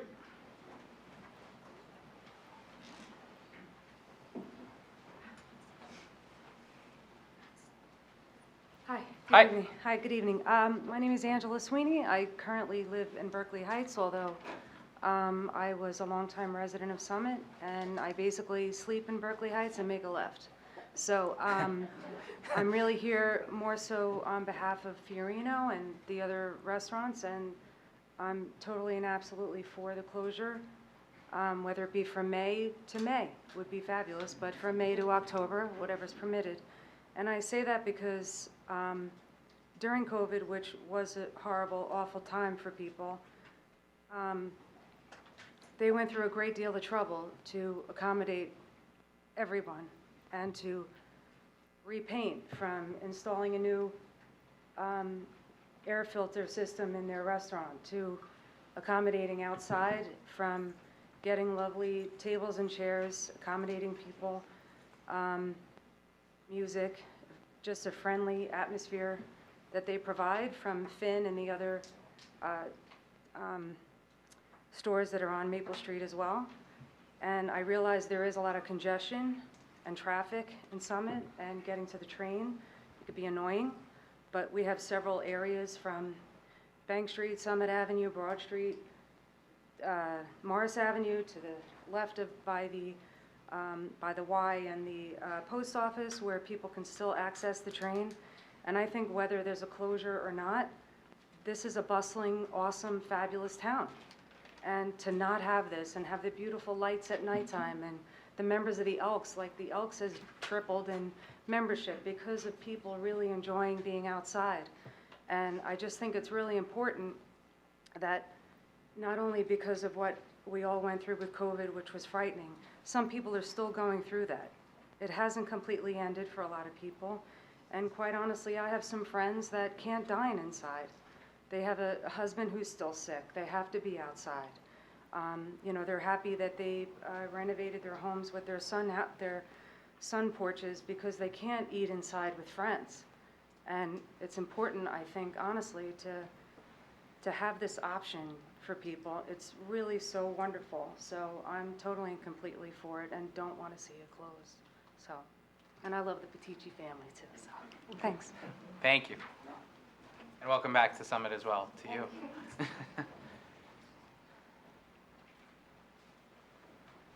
Hi, everyone. Hi, everyone. My name is Adam Selig. I live at 133 Whitridge, 15-year resident of Summit, 15 or more. I'm also a board member of an organization called the New Jersey Bike Walk Coalition. And as a member of that organization, we have abundant evidence that our car culture and closing down streets benefits cities, even small cities like the city of Summit. And some of the people have said, you know, talking about being out in the environment and whatnot, it's fact. It's not just the feeling of the people in this room, but we are a car culture. Nobody's happier than I am when I get in front of Manhattan Bagel, so I get a quick coffee and I get back into my car and I drive away. But the outdoor dining in the months, I forgot to say, I'm a proponent of closing the street, because closing streets benefit communities and they increase the quality of life for everybody in that community. So the two reasons have been mentioned. One reason is people need fresh air, people need to smell the trees, people need to walk, people need to be forced to walk more than they do, and even these tiny streets closures make them walk a little bit more than they used to. But they also need to interact with other people, and I've been walking through town as many of these other people have, and run into neighbors and friends who are eating dinner, and you stop and you talk to them. So things like the car show, things like the open dining here outside, they all foster community, and those two reasons make the overall community better for everybody by having the street closure. So that's why I support it. Thanks. Thank you.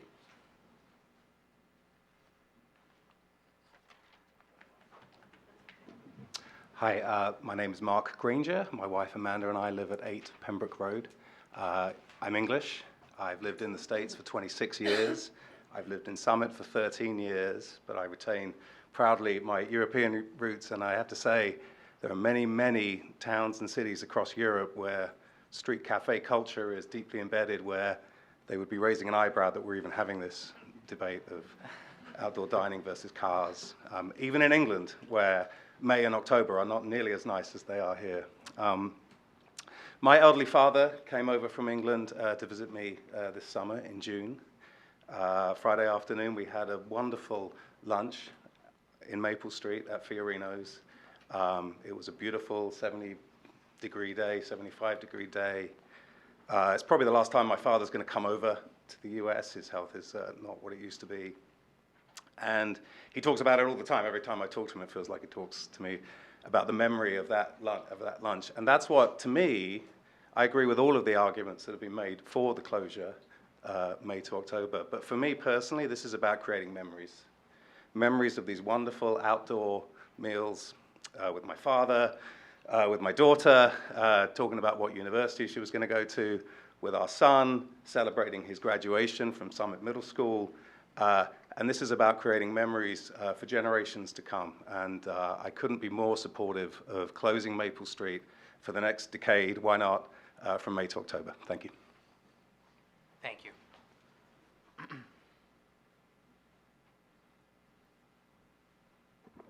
Good evening. My name is Mary Cordian. I live at 30 Elm Street, apartment F.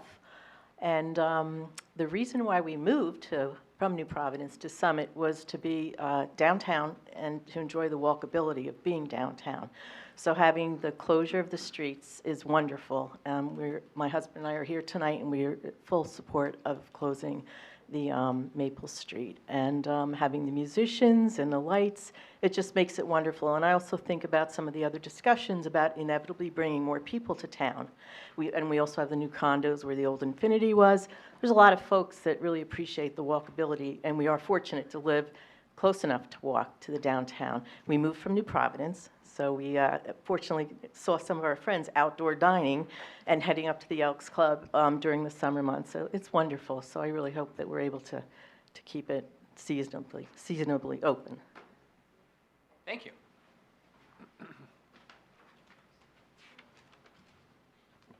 Good evening, Madam Mayor, council members.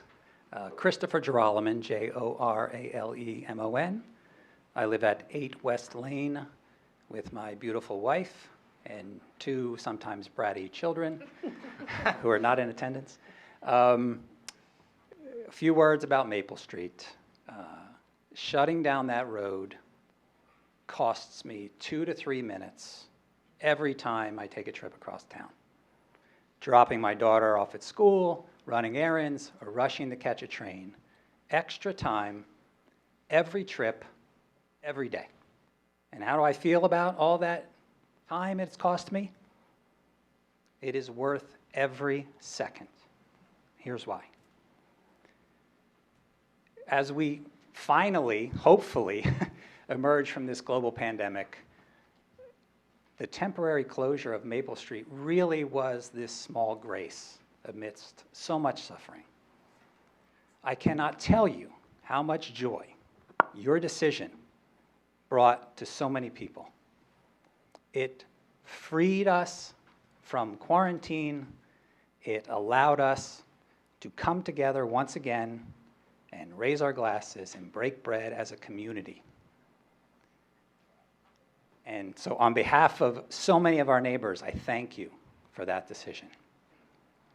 And it is in that spirit, the spirit of this small but unmistakable grace, that I stand before you tonight in support of the permanent seasonal closure of Maple Street for outdoor dining. The longer, the better. It is worth 2 minutes out of our days. It is worth so much more than that. Thank you. Thank you.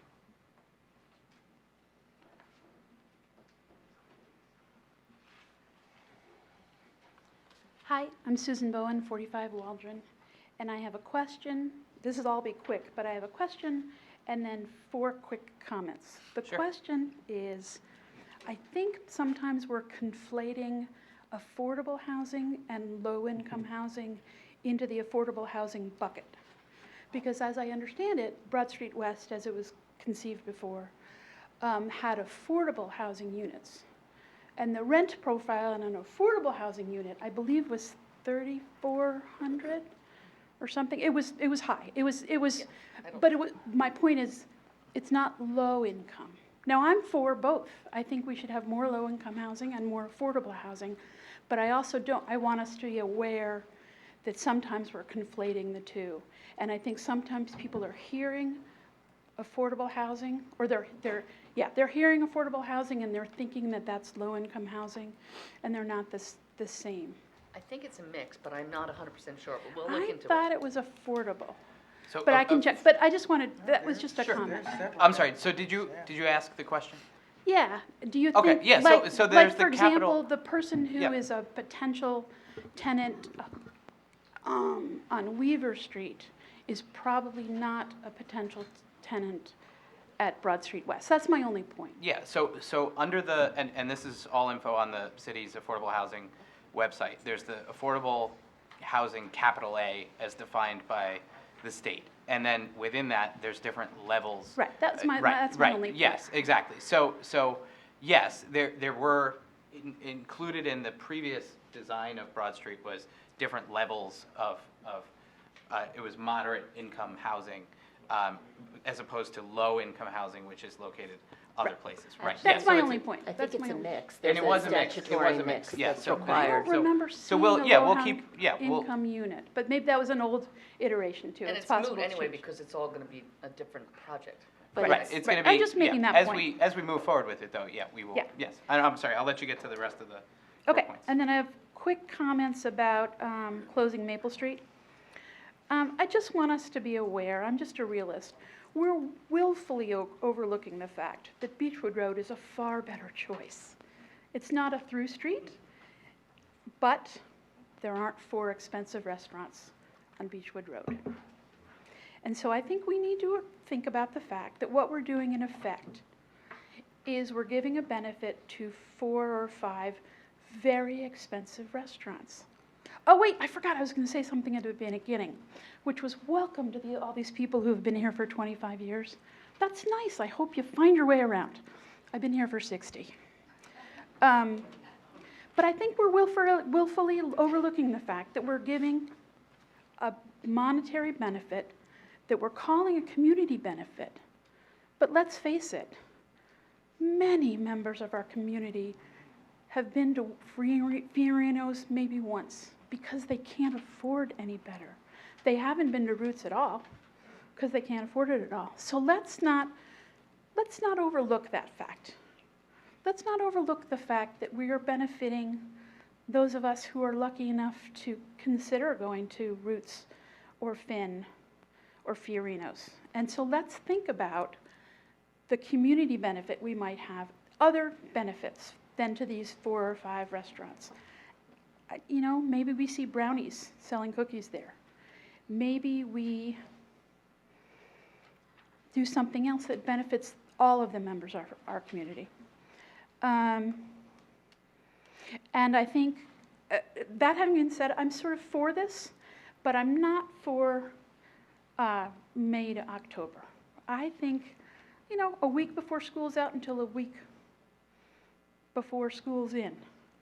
And I'm saying that only for safety. You know, 2 or 3 minutes is nothing unless you're waiting for an ambulance, right? 2 or 3 minutes is nothing. Well, what about the little kid who was involved in a pedestrian accident a block away last week?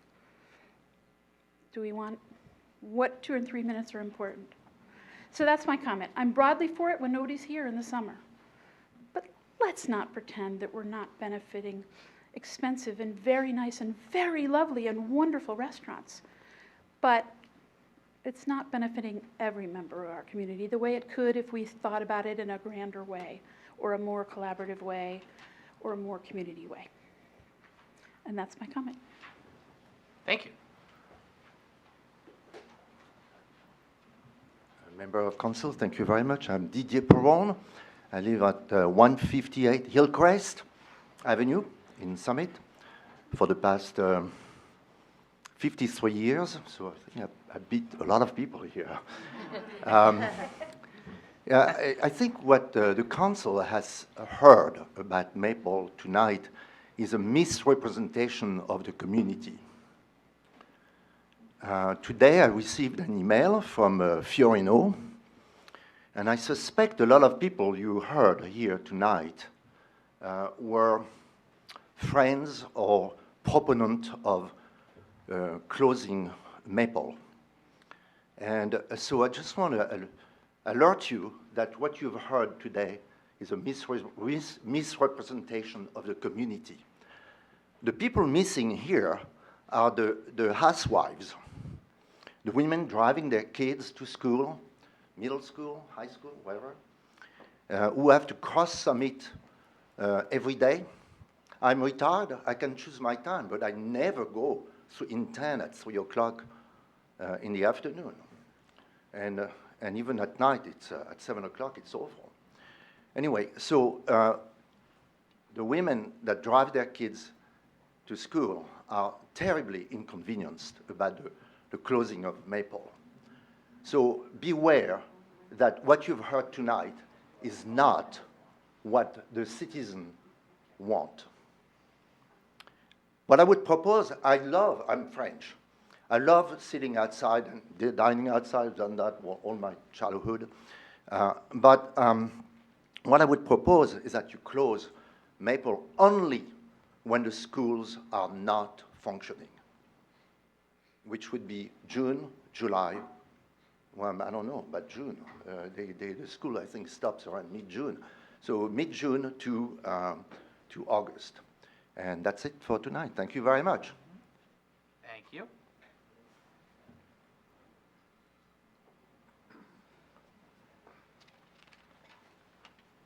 Hi. Good evening. Beverly Brown, 221 Kent Place Boulevard. I really didn't plan to speak tonight, but hearing the overwhelming support of the closure from May to October of Maple Street, I applaud the well-coordinated effort to bring this topic forward at the same time. I enjoyed dining out at Fiorino's, Finn. You know I'm lobster sliders and tuna tartare. But I do have to kind of give pause to the fact that there are a small number of merchants, restaurants specifically, who will vastly benefit from expanding their table space onto our city street. And this will negatively impact, I'm sure, businesses on Maple Street who have trouble unloading their trucks, who have trouble having their patrons, pull up and drop off. We already have one empty storefront there. Hopefully it'll be filled quickly when Wonder Dog moved down to the Strand, former Strand area, and that's how long I've been here. I won't tell you how long because it's longer than 30 years, and I passed 30 a long time ago. But what I want council to kind of focus on is some of the comments that we heard about the benefit, and that would be the financial benefit. So will the restaurants who are benefiting by the increased table space, will they contribute to, say, other businesses on Maple Street who perhaps might see a decrease in their traffic flow, who might have trouble having patrons come in? Will there be a Maple Street cooperative where they could share their profits? There's dead silence there. So that's just something I'd like people to consider.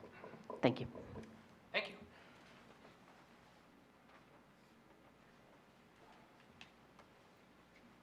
Thank you, council members. My name is Thomas Sangiacomo. I reside at 145 Summit Avenue. I'm only a resident in Summit for 6 years. Prior to that, I lived in Short Hills with my family for almost 30 years. I have 6 generations in Essex County, so I blame my wife for making me move. So I enjoy the downtown area tremendously. I think there is a tremendous economic vitality to the seasonality closure of Maple Street. Also, as the chief was talking about safety before, I'm all about that, and I think safety is a priority. While the street is closed, there's lots of visibility, especially at summertime. Things get a little frisky. And I think it does provide economic value to the retailers in the area.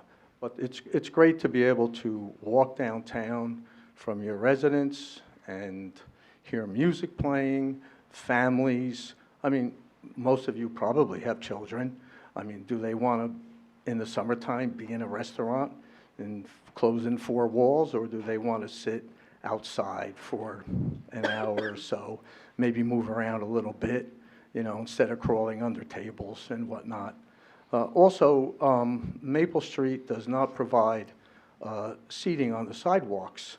So if you did have a non-closure of the streets, there are no tables on the sidewalks to be able to enjoy. a summertime evening of dinner. And even though we're at the coattail of COVID, it is still nice to be able to breathe a little bit and enjoy the environment. So thank you for your time. Thank you.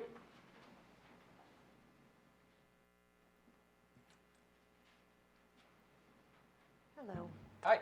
My name is LaRonda Gum. I live at 13 Hillview Terrace, formerly Mealy Place, and formerly Ashwood Avenue. So I've lived around the town a little while and have had different driving patterns. With regard to the outdoor seating and the closure of Maple Street, I don't know anybody who is not in favor of some sort of outdoor dining. My question is, how many months does it really make sense to close the entire street, and at what level of inconvenience and potential safety concerns do we impose on the tax-paying residents of the city of Summit? So I mentioned safety, as I think there have been 4 pedestrian accidents in the last couple weeks. And then everybody knows we had a fatality as well not too long ago. Anybody who knew Willie knows how much this town loved him, and there just wasn't a kinder man. I do think that a couple minutes here and there, as the other gentleman said, isn't necessarily a big deal, unless, of course, there's an emergent situation, your house is burning down, your child's waiting for the ambulance, and those things do need to be taken into consideration. Obviously, Maple's a main artery moving through town, and more cars will end up on less roads, creating more congestion, more impatient drivers, more distracted drivers, and potentially more issues. I think that it's slightly careless, honestly, to close the street beyond the school. I think you should mirror the school schedule so that the kids are safer. Parents can get back and forth, as the other gentleman said. It's a lot of traffic moving around town with 2 or 3 children moving from school to school. So it's also my understanding that the owners of Fiorino in Summit are not actually Summit residents. And so their letter, I love Fiorino, it's my husband's favorite restaurant. I have a little issue with the way they propose it.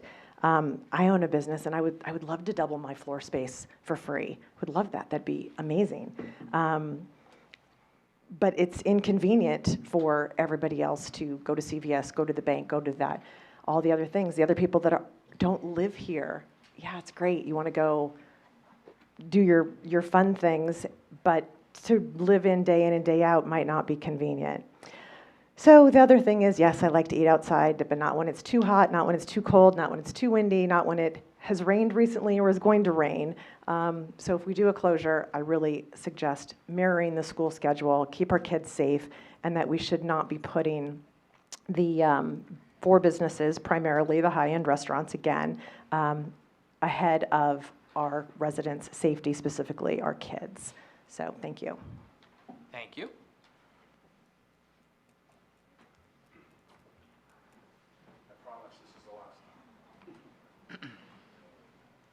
Don Nelson, 20 Plain Street.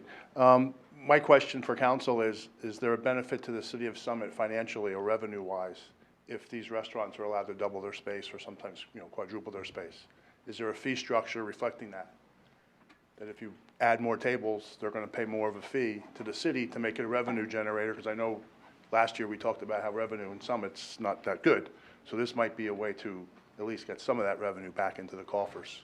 Yes. For Summit. We're considering that for sure. At the risk that I missed that section in my, what was a beautiful graphic before. You'll all see it. You'll love it. Yes, part of what we're trying to figure out is, of course, the legal path, the safety aspect, putting in place a fee structure that makes sense, and then, of course, the timing, beauty of it, and the timing. Perfect. Those are the things that we're considering. Great. Yeah. Thank you very much. Yes. Another thing I'd like to point out is there are people who are saying the benefit of 4 businesses. We are very conscious of making sure that this space is also available. This past year we had a few tables and chairs kind of near Lululemon, which were open to the public, and we want to enlarge that space, get more furniture in there, so people are free to, to grab a cup of coffee and sit there. And it's open to the public at any time, regardless of your ability to pay. You don't have to buy anything. You can just sit there with your newspaper if you want. So that's one thing. There are other businesses that have used this space. I believe Kidville's used it. One of the yoga studios has used it.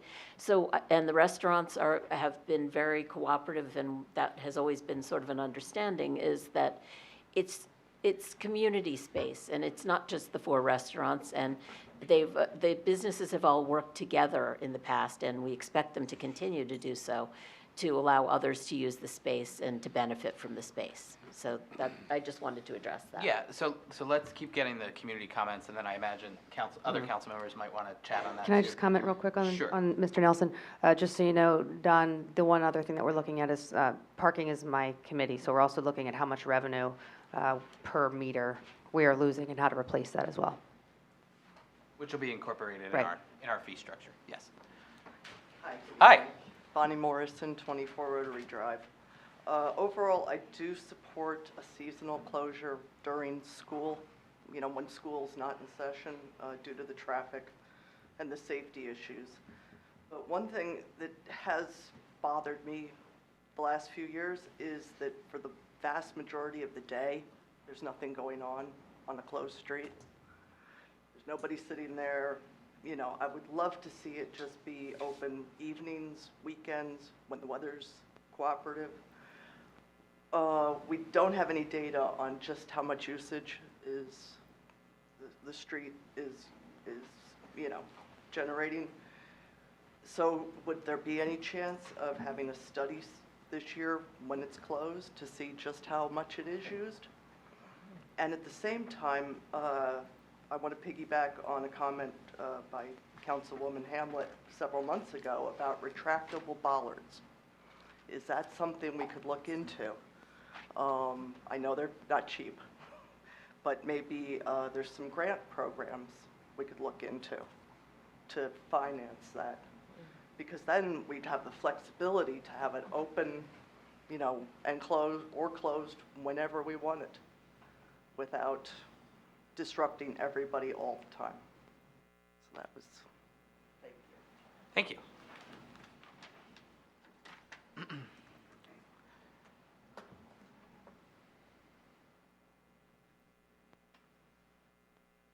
Hi, guys. Mike Gomes, 357 Springfield Avenue. I am not a resident of Springfield, although I get enough tickets to become a resident.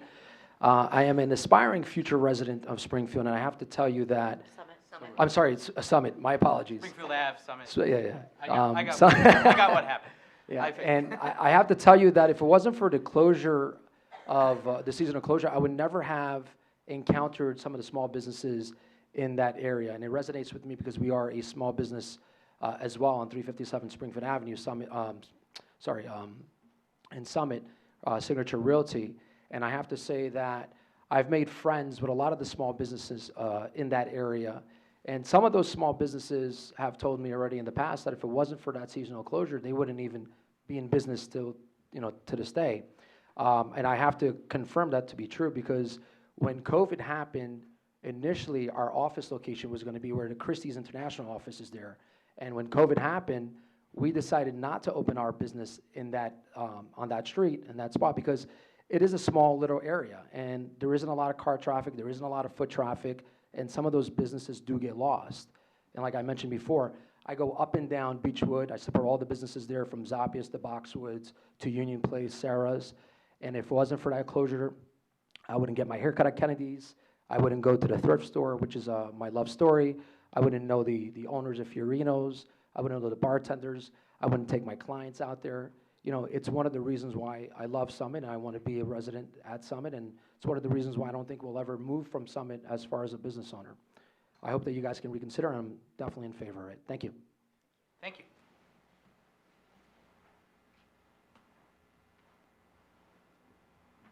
Eric? Hello. Eric Krasowski again, 169 Broad Street. I'll try not to be redundant in some of the commentary. I will say that the I think across the board, there's no argument or very, very limited argument for anybody who doesn't like outdoor dining. So I think one of the universal things that we can say, at least, have a very, very high majority. Everybody enjoys outdoor dining. The manufactured time around May to October, which is actually a duration of 6 months, does not constitute a season. So just kind of thinking, while I personally would opt to keep Maple Street open year-round, I do understand the need for compromise. I think in terms of some of the points that have been echoed around traffic, safety, economic viability for businesses, economic welfare for all 22,000 residents of Summit. I would ask that when you consider this, really rethink or re-engage community members outside of the group that's here this evening. I know there was a manufactured effort to get a large group of people who seem to have a script around the concept of May to October. If I look towards prior resident engagement, I know that was quite limited in nature. SDI, I appreciate the transparency around going out to residents, property owners, resident input, board and commission input, SDI input. There is a lot of overlap in terms of the representation on SDI as well as the boards and commissions. And SDI was the one that had originally collected a lot of the resident feedback. So I think this is a great forum. I would encourage continued forum like this. I know we have a very, very short time window, but would actually advocate for a new survey which would be issued. I'm more than happy to serve as a volunteer with any others in terms of putting together a constructive survey that is working towards a point of compromise. And again, last thing I'll say, just in terms of the feasibility and practicality around that, if I look at the pool, I have 2 young daughters. Here is where I will pull on the emotions like everybody else did. I would absolutely love if the town pool was open beyond Memorial Day to Labor Day, although reasons of determinations why that is not feasible. So I think, comments have been echoed as it relates to the end of school and start of school. I think that's completely reasonable. It's a 12-week period of time, lots of opportunities specifically for those businesses on Maple, and I know there's been comments made as well about other businesses having the opportunity throughout the day to also utilize some of those resources. So, appreciate it. Thank you.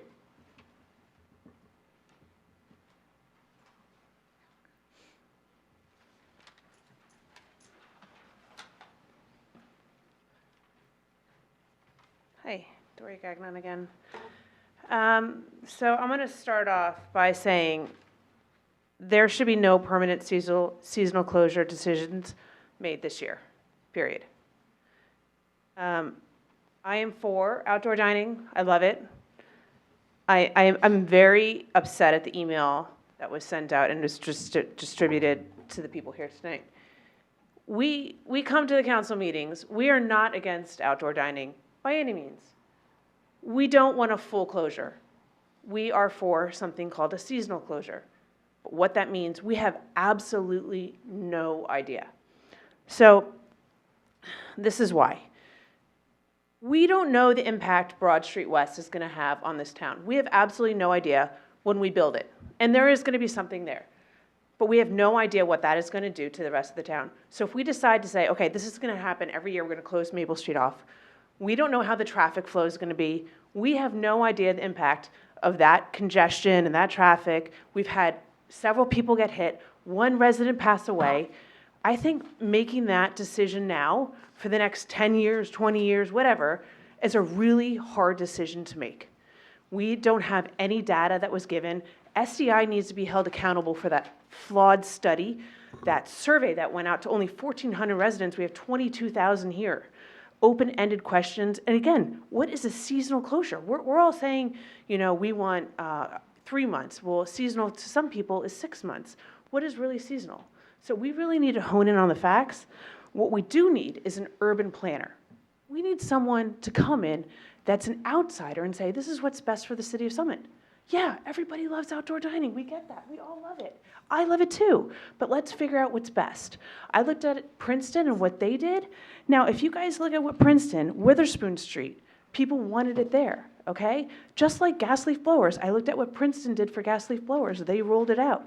I think we need to dive into this and really take our time, figure something out for this year, but if you make it permanent for the next 10 years, you might regret it because Broad Street West could bring a whole other slew of problems. The financial analysis is a huge proponent to this. You know, my husband suggested widening the sidewalks to give outdoor dining. Well, Witherspoon Street, they widened the sidewalks, they made it a one-way street and all. So it brought like so many different aspects into it. But again, you know, my husband's, he's a math guy.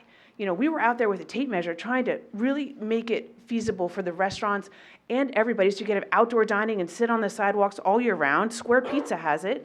And make it economically feasible for everybody, but you need a planner to do that. We can't do that, and SDI is not the person that you need to rely on. So those are my suggestions, and I really think you need to consider it and not do anything permanent this year, but think about it for the following years. Thank you.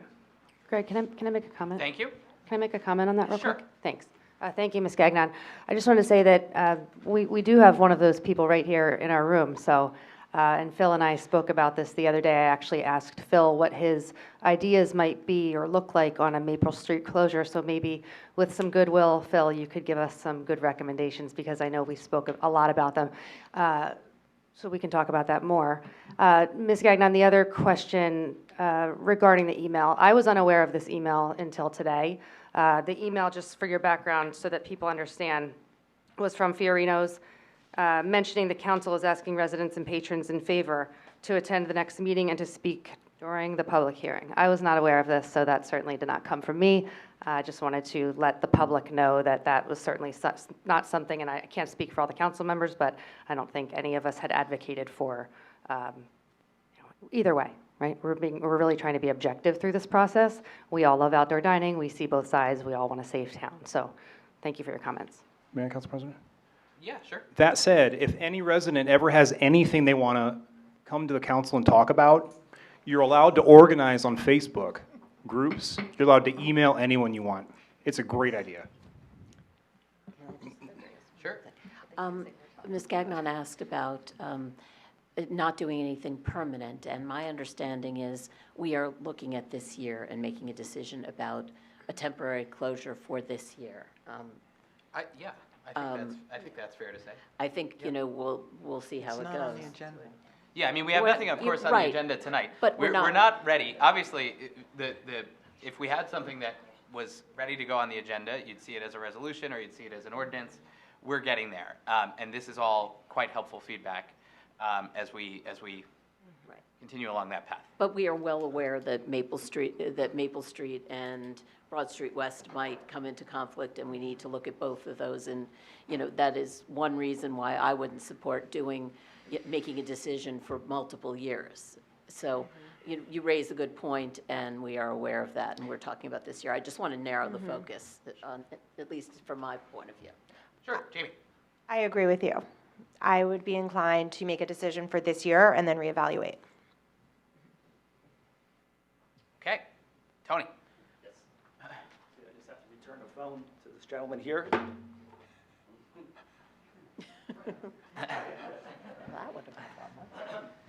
That's your good deed for the That's day. my good deed. Good deed was showing up today at 1 o'clock and 2:30 at CAP. Tony Melchione, 42 Maple Street. So it seems like we're becoming a popularity contest here. Who's in favor, who's not in favor? One side wants it, one side doesn't want it. We want full closure, you want any closure at all. We want 2 months, we have 6 months, very confusing.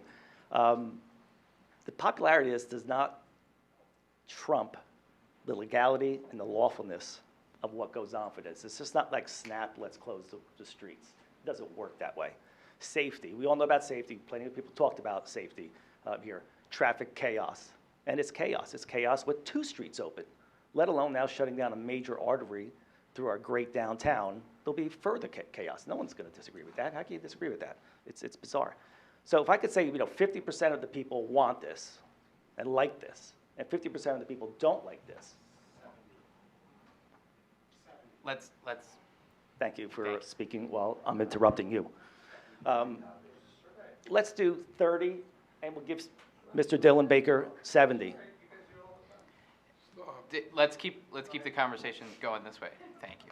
Tony's got the floor. Thank you. So Dylan says we have 70% of the people that like it, or 30%.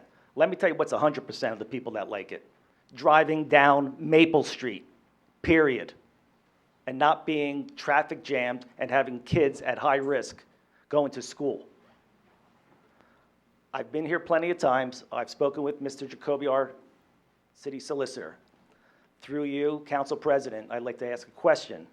If Mr. Jacoby could answer again about the legality and about our famous word that I love so much, arduous task of doing this. Again, you just don't flip a switch and shut down a major thoroughfare, let alone a bid process.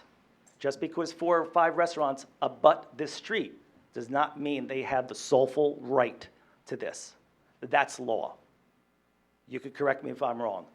So I what's also your understand. question, and then I'll ask Mr. Jacoby to address it. And also today at our meeting, that there was a clear path, this is what I understand, City Solicitor, a clear path to shutting down Maple Street, where on November 1st, 2022, it was arduous. It was almost impossible, you said, to shut it down permanently, and even seasonally, or months, when Marjorie Fox was our council president. So if you could just reiterate that. Thank you for your time. Mr. Jacoby, sure. Thank you, Tony. So when I said it's an arduous process, you were talking about permanent closure. That is more arduous than a seasonal closure, but it's still a process. This council does not have the right. They can't vote right now to close it down. It's not their decision. They have to make an application to the Department of Transportation and follow both regulatory and statutory criteria with an engineer's report meeting different criteria, and ultimately it's the Department of Transportation that makes the call. And if they don't think that it's safe, if they don't think that it's appropriate, they won't grant you the permission to close a street. And even though this isn't a county street, it's not a state street, it's a local street, it's a City of Summit street, you can't close it unless DOT permits it. That's the end of the story. Give you an example, Borough of Leonia. If you know Leonia, Leonia is right near Fort Lee. And when you have people like me who don't know how to do directions, you get Waze or Google Maps, whatever it is, it routes you, changes your direction.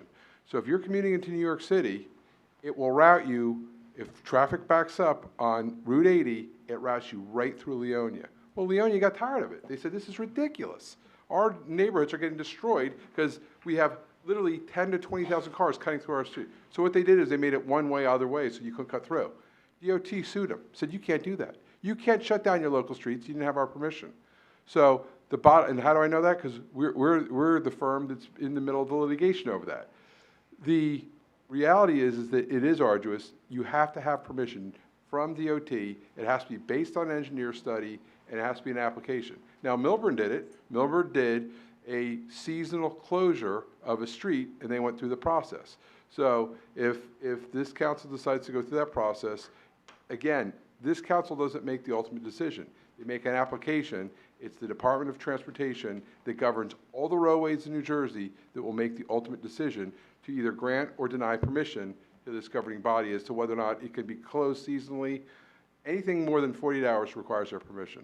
So when I said arduous, it is. It's not something that this council can just summarily do. Occasionally you'll see on an agenda, folks want to close down their neighborhood street for 12 hours to have a neighborhood block party. This council can do that. It's less than 48 hours. What we're talking about here, it requires state approval. Thank you.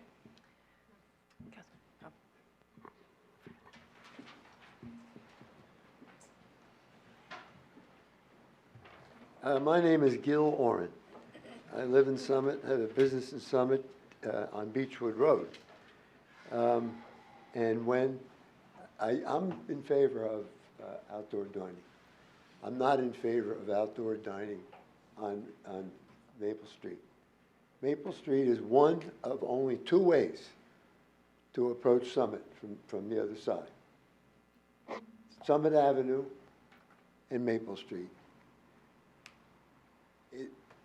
When the governor declared a pandemic emergency in March 9th, 2020, and which ended on March 4, 2022, during that time, I think people could understand helping restaurants, whether it's 4 restaurants or 2 restaurants or 10 restaurants.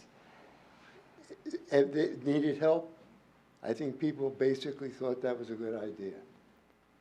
Maple Street is a main artery in our downtown.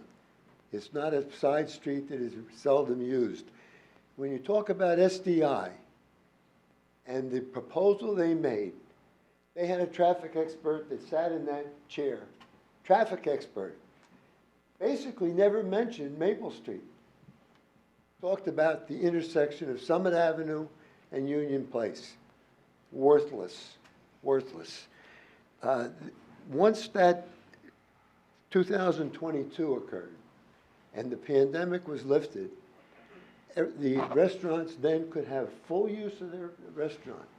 And if they have a sidewalk, they could stand places at a sidewalk as well. I'm in favor of outdoor dining. I am not in favor of closing Maple Street, a main artery of downtown, for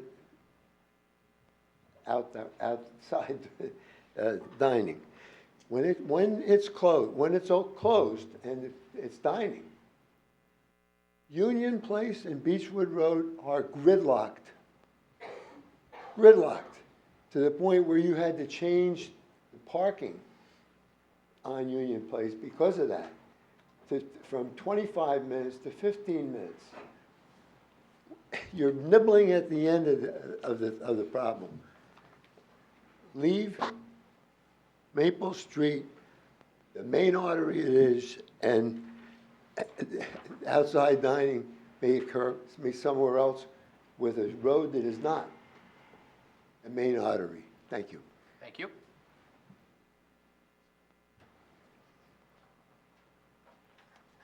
Hey, Bob Pulowski, 3 Crestacre Court. Spring must be on the horizon. We've heard from a lot of people tonight who want to dine outside, and they want to close Maple Street to do it. People love it. But is that enough to close a street? There's much more to it than popularity, and I'm glad to hear, Council President, that you're looking into safety and legality. You know, the due diligence required before the council can make a decision on this issue, to borrow a word from our esteemed city solicitor, who shares my taste in sneakers, by the way, and Tony's new favorite word, is arduous. It's arduous. Council President Vartan, you said when you took the gavel that you had respect for the, quote, respect for the intentionally slow and deliberative pace of government. I assume what you meant by that was that when a city council considers a proposed measure, no matter how popular it may be, that the council should not act on impulse or emotion. And it's obvious here tonight that you want to implement a seasonal closure for this spring or summer. But I'm not sure your timetable is enough. I think you would agree that, especially when considering whether to close a city street, this council should not simply figure out a way to do it because people want to do it. You should be circumspect. You should thoroughly analyze the pros and cons, and you should ask lots of questions. 3 main questions are on the top of my mind. The first, and others have touched on it tonight, is it safe? And I'll remind you what Mr. Owen just said, which is that there's only 2 routes connecting the north and south sides of town. Eliminating one would impact emergency vehicle response times back and forth across town. It will. You don't need a study to tell you that. Similarly, will emergency vehicles be able to get to our historic buildings on the closed Maple Street in the case of an emergency? How? What's the plan? Hopefully you guys are thinking about that. How will closing Maple impact traffic circulation? It's a major problem when Maple's closed during the school year. And I've said this before, and I'll remind you again, Summit's master plan has an entire section dedicated to circulation. and it names Maple Street as important to the proper movement of people and goods through the community. And it admonishes that, quote, it should be safeguarded from overuse and intrusive development. The third major question is it legal? My understanding is that a municipality can't simply close a road based on popular opinion. What must be done in order to close Maple legally? I understand you guys are looking into that. So I would expect that this council and its various committees are working hard to vet these and other issues, and maybe even issues that we have not thought of. I look forward to hearing the detailed results of that vetting before this council makes any kind of a vote. Dylan Baker from Summit House is a driving force for outdoor dining on Maple Street. Our sons are friends. And mine came home one day with a barbacoa sweatshirt on and a huge grin on his face. And he explained to me how they, Sam and Chase, think it's hilarious that Mr. Baker and I hate each other. And I laughed and I explained I have no ill will towards Mr. Baker, whom I've never met, but I'll come introduce myself when this is all over tonight. I explained that Mr. Baker's just passionate about the issue, and he's simply doing what he believes to be best for Summit, and I am too. My view is that before we can seriously entertain any more seasonal closures of Maple Street, there's a lot of work to do. This is serious stuff, and we've got to be sure, no matter how popular, that it's the right thing for Summit. Thanks. Thank you. I hope that this is maybe the start of a beautiful friendship. But we'll see. It's tough. It's hard work, but we'll definitely need an update on that. That does sound like me. Respect for the intentionally slow and deliberative pace of government. The second half of what I said was, but we will vigorously pursue the things that will make Summit an even stronger community. And I think we are certainly at our first meeting this year after 10 o'clock, putting in the time to make sure that we're listening to what people are telling us. And of course, we will vet the questions that you've asked, and they are questions that have already been asked of our professionals, and they're seriously considering. So, more. You also said that you would very carefully pursue the goals of the master plan. So Yes, sir. don't forget what it says about Yes, Maple. sir. All right. Other quote for quote. Okay. Council President, can I just make Yes. my comments? Sure. I just want to say, there was talk about a letter circulating. I didn't know that there was a letter circulating. I didn't encourage anyone to come tonight, but I do encourage people to always come. And I'm encouraged that while these issues are always sticky, that people are showing up. And I appreciate the levity, because sometimes we're under the impression in our society today that because we disagree, we are enemies, and that is not true. Dylan Baker lives in, you go to Franklin, you're a Franklin family. We have friends that are friends, and I love outdoor dining. And I think as we go through this deliberative process, there's an emotional side to this, but there's, for me as a council person, there's a legal side. And I think I really want to give credit to Councilwoman Levine, who's taken every single call that I've had, because I have a lot of questions. It's encouraging to me to hear that it would be, I'm assuming that it would only be this year. And ultimately, our job on this dais, because we have friends in the community, we want to do all the right things, and we want to be mindful of moms that have to cross town and commuters also, making sure that it's safe, it's legal, and it's time constrained. And there's no ill will to those deliberating over those ideas, and making sure that if something ever did happen, and we can say this all day long, but if something really did happen, we have signed our name on this law, and I have to live with those consequences. So I just want to remind everybody that I love Fiorino's. I go there with my friend Doug St. Amant quite often. So I will work very hard to try to make the best decision in the interest of this community, because I think we all love this community. There are no enemies. So thank you. All right. Through you, Council Yes, President. sure. Thank you, Councilwoman Allen. I actually echo a lot of what you said, so thank you for making those comments. We will, and I'll be very brief. And I said this to Tony today when we met. We will proceed to do nothing unless it is legal and safe. Thank you. You're welcome. Any other, yes? And I'd just like to add that we have, in the past years, when we've opened Maple Street for dining, we've only done what is legal and safe. We've had extensive conversations each time we made this decision. So I just don't want to leave any doubt in anyone's mind that we didn't just do this willy-nilly. You know, every year we've had these discussions, lengthy discussions with our lawyer, with our safety professionals, with our engineer, and we will continue to do the same. If I just want to remind everybody, when this all started, it was literally right when the pandemic was at its infancy. And this governing body, some of them who are new, made the decision to try to save businesses in your town. I mean, that's what was the impetus, the parklets, the closures, et cetera.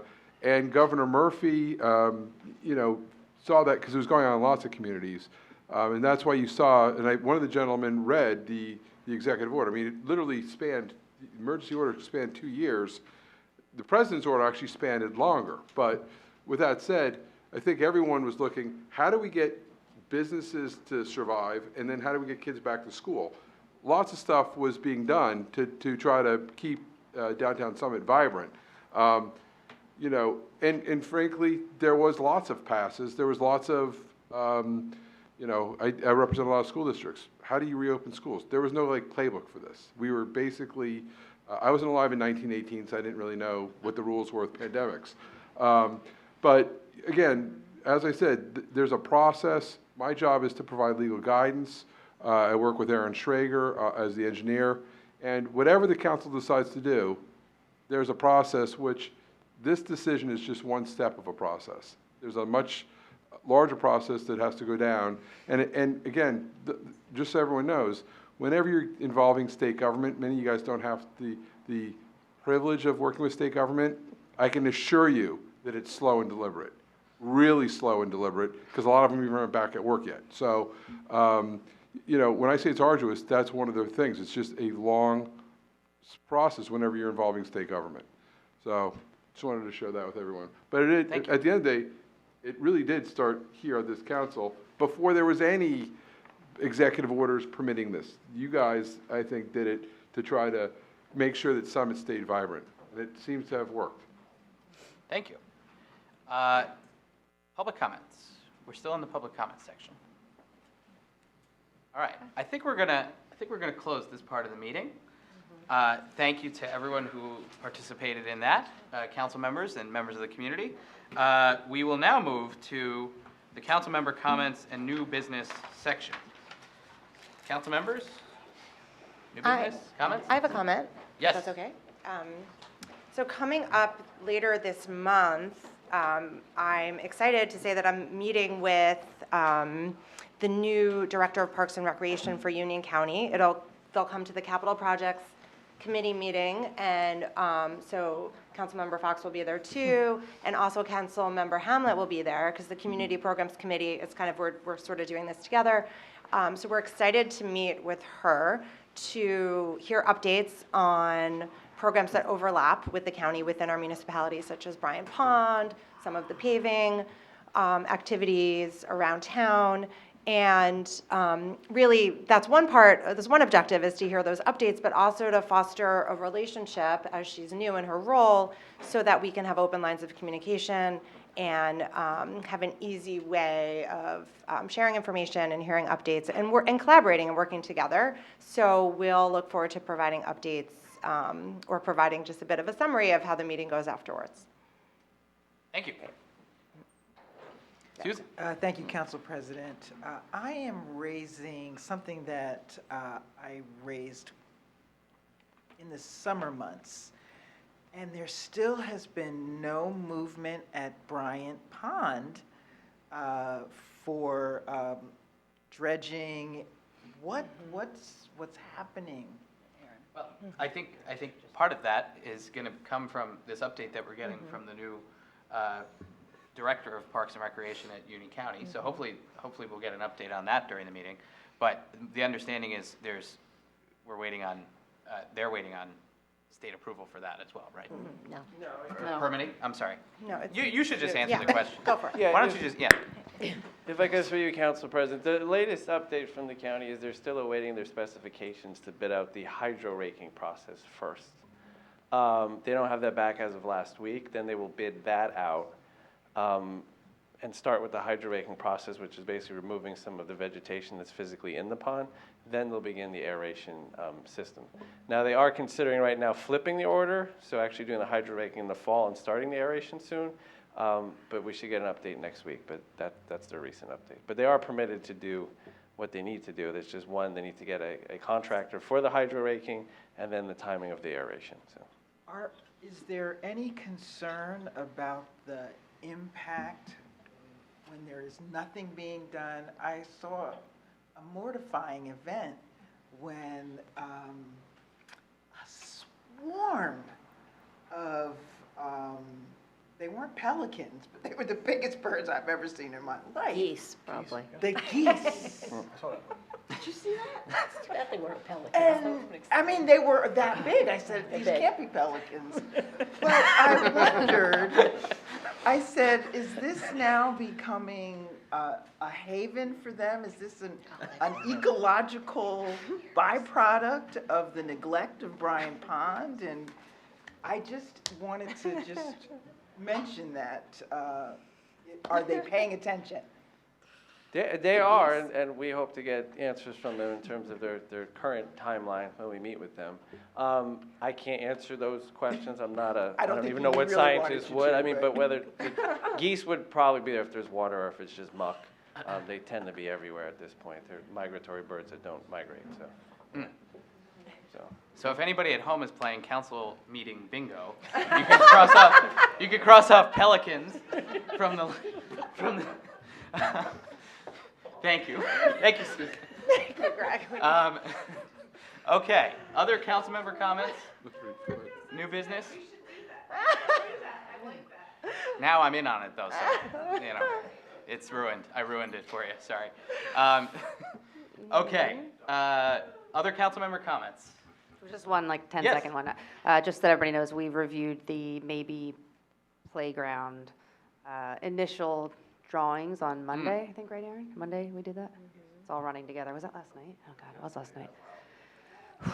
A lot of time. We did get those, we're looking at those actively with the advisory committee, so I continue to be impressed with Mark and David and the work, and Andy obviously was the initial one who was spearheading all of these efforts, so thank you. We were very surprised at the costs. I think they were like triple what we thought, so we will have to do a deep dive and get Suburban to do some hard work for us, so looking forward to sharing those with the public in the appropriate amount of time. Thank you. All right, other council member comments? Any new business? No? All right, well, now I think we're ready to entertain a motion to adjourn. Do I hear a motion?